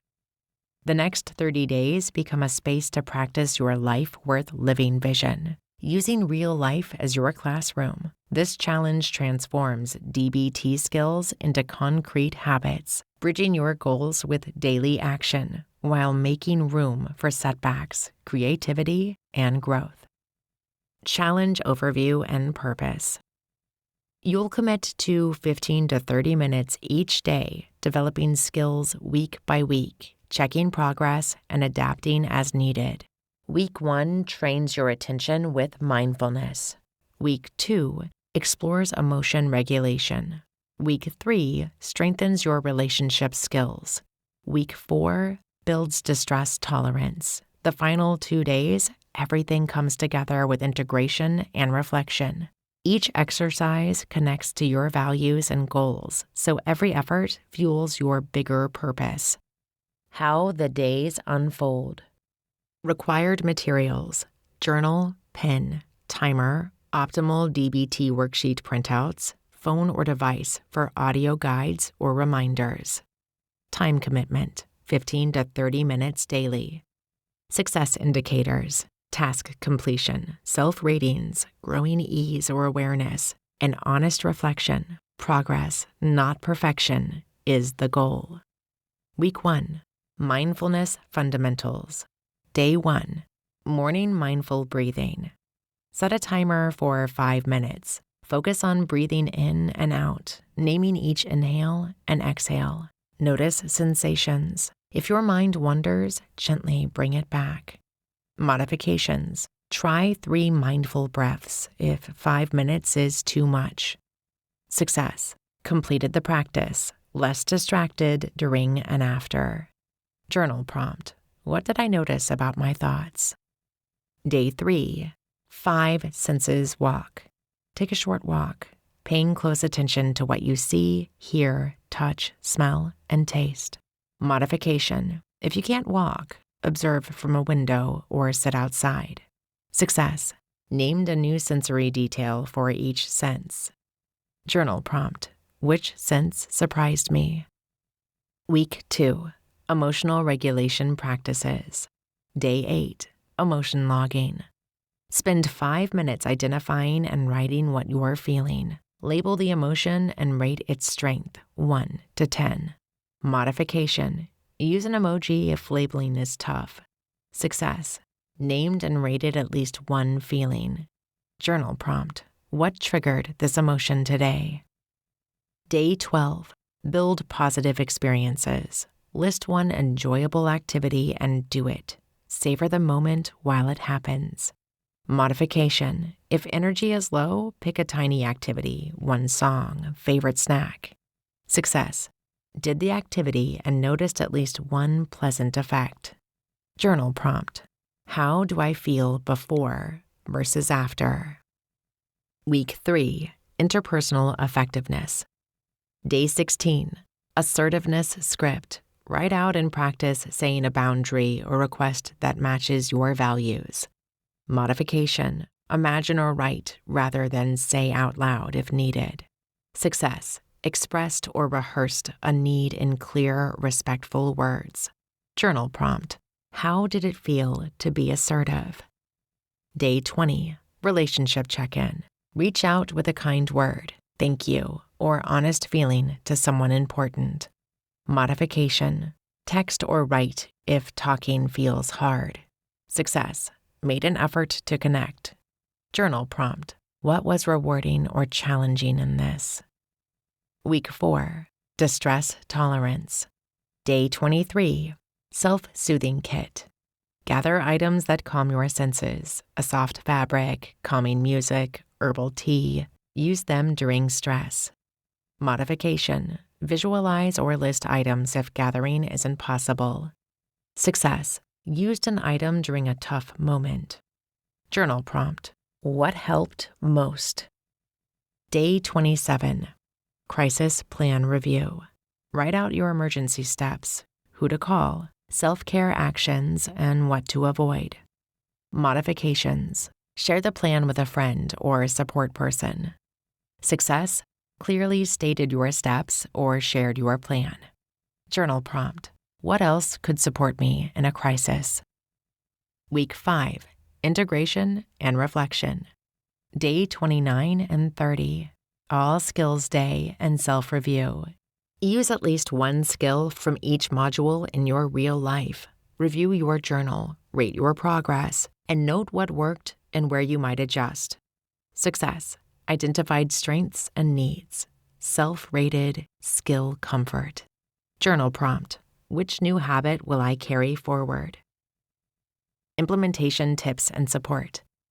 Break your daily work into smaller chunks if overwhelmed. Consider utilizing phone reminders or partnering with a colleague for accountability. Share wins or struggles with a trusted person or online group. Track your progress using checkboxes, a 1 to 5 skill mastery scale, and mood ratings. Celebrate small achievements like noticing one deeper breath or choosing a kind word. Troubleshooting guide. Time crunch. Adjust sessions to 5 minutes or alternate days. Low motivation. Pair tasks with habits after coffee, before bed. Strong emotions. Pause and self-soothe, then try again.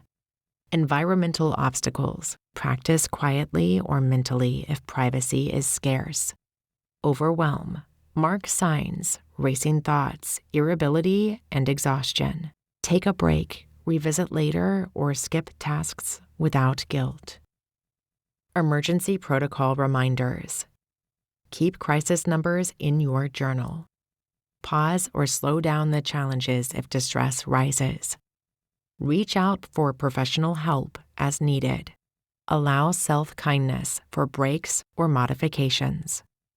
Accountability and community. Please evaluate your daily effort and reflect sincerely in your journal. Share progress with a friend, group, or counselor for encouragement. Use online forums or text-based communities for extra support. If you struggle, adjust the challenge, ease up, or intensify if ready. Completing this challenge means your DBT learning now lives in your habits, not just in therapy. Each step, however small, builds strength for the long-term journey ahead. Now that you have explored how to continue your personal growth with DBT both inside and beyond formal therapy, you are equipped to recognize when professional support is needed and empowered to build a clear vision for your life aligned with your values. Whether you choose to seek guidance from a trained therapist or deepen your self-practice through focused daily exercises, the key is commitment to ongoing learning and self-compassion. By setting meaningful goals, breaking them into manageable steps, and using DBT skills to navigate challenges, you create a strong foundation for lasting change. Remember, growth is not about perfection, but progress, and each effort you make brings you closer to a life worth living, one where emotional balance, resilience, and healthier relationships become your new normal. Conclusion. As you reach the end of this book, I invite you to take a moment and honor yourself, not just for reading these pages, but for making a commitment to your own growth. Deciding to seek out new tools for emotional well-being is a powerful first step. Sticking with them through uncertainty, doubt, or frustration is even more impressive. You have shown up for yourself, and that deserves recognition. It is easy to believe that healing or emotional regulation is reserved for people with expensive therapy appointments, perfect mental health, or endless support from family and friends. But the truth, supported by research as well as countless stories of transformation, is that you are your best therapist. You already possess the ability to notice your emotions, respond thoughtfully, and change old patterns. The skills explored in this book were not designed to replace professional help, but to empower you to become your own greatest resource. Whether you live with daily anxiety, struggle with mood swings, feel overwhelmed by relationships, or simply want to improve your mindfulness and resilience, the most important ingredient is your willingness to try. Right now, you have access to practical strategies to manage overwhelming feelings, cope with distress, and build deeper connections with others. These tools may have felt intimidating at first. Maybe some exercises seemed unnatural or difficult to imagine using outside of a controlled environment. But every skill here, from self-soothing to radical acceptance, mindful awareness to assertive communication, has one thing in common. They can only come alive when you put them into practice. Knowledge alone is valuable, but action is transformative. The journey toward greater emotional stability and fulfillment is never about reaching perfection. There is an old myth that once you master DBT skills, you will never feel anxious, sad, frustrated, or angry again. That could not be further from the truth. Emotions are part of being alive. Instead, progress means developing flexibility, noticing strong feelings without letting them dictate your actions, recognizing urges without always acting on them, and choosing curiosity over judgment when setbacks happen. You might recall times throughout this book when things clicked, when a particular exercise, concept, or real-life example resonated deeply. Perhaps you tried describing your emotions non-judgmentally for a day and realized how much lighter you felt. Or maybe you paused before responding during an argument, practicing stop, breathe, and choose, and noticed the conversation shift. These moments matter far more than any idea of flawless coping. Each time you choose to use a skill, no matter how small, you carved out new pathways in your brain for resilience. Of course, there will be days when nothing seems to work. You might feel pulled back into old habits of reacting impulsively or withdrawing. Progress is not measured by the absence of struggle, but by your willingness to start again. This is central to the philosophy of dialectical behavioral therapy, the understanding that seemingly opposite truths can coexist. You can accept yourself as you are, while also striving for growth. You can be proud of your efforts and still desire change. You can make mistakes and remain deserving of compassion. Maybe you began this book feeling skeptical about your own abilities. If so, look back over the distance you have traveled since then. Think about the insights you have gained, the experiments you have tried, and the possibilities you have opened for yourself. Growth is rarely dramatic or sudden. Most of the time, it is a quiet accumulation of small changes, a habit strengthened here, a new boundary set there, a single brave conversation that goes differently because you approached it with intention. Many emotional challenges, whether rooted in childhood, trauma, diagnosis, or day-to-day stress, can feel isolating. It is common to believe that no one else understands or that your pain is unique. While everyone's story is different, the experiences of suffering, confusion, hope, and resilience are widely shared. Throughout these chapters, you have learned skills that unite people with similar struggles across the world. Dialectical behavioral therapy grew out of the need to meet people where they are, to validate their pain and offer concrete steps forward. You are part of that legacy now. It is worth remembering that learning to use these tools is itself an act of courage and rebellion against cycles of hurt. By facing emotions rather than fleeing them, by setting boundaries instead of people-pleasing, by sitting with discomfort instead of reaching for old distractions, you have changed the narrative. The road ahead will not be free from difficulties, but you are equipped to handle them with far greater clarity than before. None of this means you have to travel alone. While you are your best therapist, it is natural and healthy to seek out connection, community, and, when needed, professional guidance.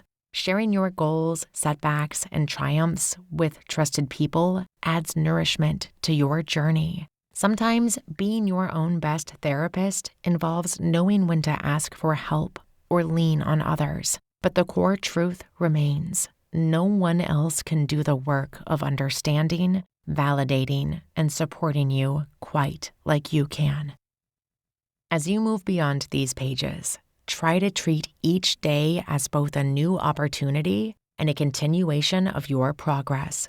Expect obstacles, but greet them with the same self-compassion and curiosity that brought you here. When you stumble, remind yourself that setbacks are not failures. They are invitations to practice what you have learned. Remember, consistency matters more than any single perfect day or response. Consider keeping a journal or notes on how you use these skills in your daily life. Celebrate small wins, moments when you caught yourself before reacting, respected your limits, or offered yourself kindness during a hard moment. Over time, these successes add up, strengthening the foundation of trust you have in yourself. The reality is, you have already begun the process of transformation. By finishing this book, you have taken meaningful action, and every attempt to apply a skill is proof that change is possible. It may not always feel comfortable, and it will certainly not always be easy. Still, you are capable of remarkable resilience and growth. Let this be your encouragement going forward. You are not waiting for permission or expertise from anyone else. You are the expert on your own experience. Every page you read, every exercise you completed, and every insight you gained is now part of your toolkit. Lean on those tools. Trust that you can continue building emotional strength, even amid uncertainty. Progress is made one choice at a time, one breath, one pause, one gentle word to yourself. And remember, above all else, that you are your best therapist. You have done so much already, and your potential stretches far beyond this final chapter. Keep moving forward with patience, curiosity, and hope. Your story is still unfolding, and you are its author.